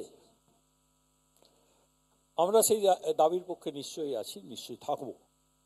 আমার মনে হয় পুরুলিয়া জেলার প্রায় সমস্ত মানুষই থাকবেন এই দাবির পক্ষে। কিন্তু সেই দাবিটাকে ব্যবহার করে মানে রাজনৈতিক আঙ্গিনায় আসা এবং একটা জায়গাতে যাওয়ার চেষ্টা করা, এইটা ঠিক নয় বলে আমরা মনে করি। আমি একটু বিশ্বজিতের বক্তব্য নেব। আপনারা জানেন পুরুলিয়া জেলার সংখ্যাগরিষ্ঠ একটা ভোটার হচ্ছে কুর্মী ভোটার। আমরাও জাতীয় কংগ্রেস এই বিষয়ে সমর্থন জানাই, এবং অধীর চৌধুরী কিন্তু সংসদে কুর্মীদের ভাষার জন্য একটি দাবি তুলেছিলেন, আপনারা জানেন ইতিপূর্বে। এবং এই যে ভোটার, এই ভোটারকে রাজনৈতিকভাবে প্রভাবিত করার বর্তমান চেষ্টা করছে ভারতীয় জনতা পার্টির কার্যকর্তারা। তাদের লজ্জা লাগা দরকার, যিনি একটা সময় হিন্দু দেবদেবীদের উদ্দেশ্যে কুমন্তব্য করেছিলেন, তার ছেলেকেই বর্তমানে প্রার্থী করতে হলো। জয়পুর বিধানসভায় কি আর কোনো মুখ ছিল না? জয়দীপ, তো এই প্রশ্ন তো উঠবে। দেখুন, একটা কথা আছে, অপরাধের সাথে লড়াই করুন, অপরাধীর সাথে নয়। দস্যু রত্নাকরের নাম আপনারা শুনেছেন, তিনি কিন্তু বাল্মীকি হয়েছেন। তো সেখানে তিনি ভুল বুঝতে পেরেছেন, আপনারা দেখেছেন তার ছেলে মন্দিরে মন্দিরে গিয়ে। না, কিন্তু গৌরব যেটা বলছিল যে এটা তো ঘটনা, যে কারণে নির্দল হিসেবে কুর্মী সম্প্রদায়ের একজন মানুষ এবং যাকে অনেকে মানেন, তারা তিনি নির্দল হিসেবে প্রার্থী হয়েছেন। দেখুন, বুমেরাংই তো হয়ে গেল ভারতবর্ষ আপনাদের। একটি গণতান্ত্রিক এটা দেশ। বুমেরাং হয়ে গেল না আপনাদের জন্য? একটা আমি উত্তরটা নিচ্ছি। দেখুন, ভারতবর্ষ একটি গণতান্ত্রিক দেশ, এবং সমস্ত কিছুই এখানে কিন্তু রাজনৈতিক শক্তি হচ্ছে সমস্ত কিছু দাবি আদায়ের প্রধান মাধ্যম। তো সেখানে তারা যেটা সফল হতে পারেনি, তারা আগেই বলেছি আমি, ভারতীয় জনতা পার্টিকে বিশ্বাস করেছে তারা, এবং বিশ্বাস করে তারা তাদের দাবির পক্ষে এসেছে, কেননা তাদের দাবির পক্ষে কেউ দাঁড়ায়নি। এক second, কেউ গৌরব, এক তাদের second, ফায়দা গৌরব করেছে। তুমি সবাই একদম শান্ত, গৌরব। অভিষেক বন্দ্যোপাধ্যায় নিজে বলেছে আমার কর্মীদের ভোট চাই না। সে তো দিলীপ বাবুও বলেছে কুর্মীদের কাপড় খুলে নেব, সেই ব্যাপারে বাদ দিন, সেই ব্যাপারে যাবেন না, ওইসব ব্যাপারে যাবেন না। কে কি বলেছে সব জানা আছে কুর্মী মানুষদের। আমাদের বলার বক্তব্য, আমরা অবশ্যই অজিত বাবুর যিনি ছেলে, যিনি পুত্র, তাকে আমরা জয়পুরে বিজেপির প্রার্থী হতে দিতে কোনো অসুবিধা নেই।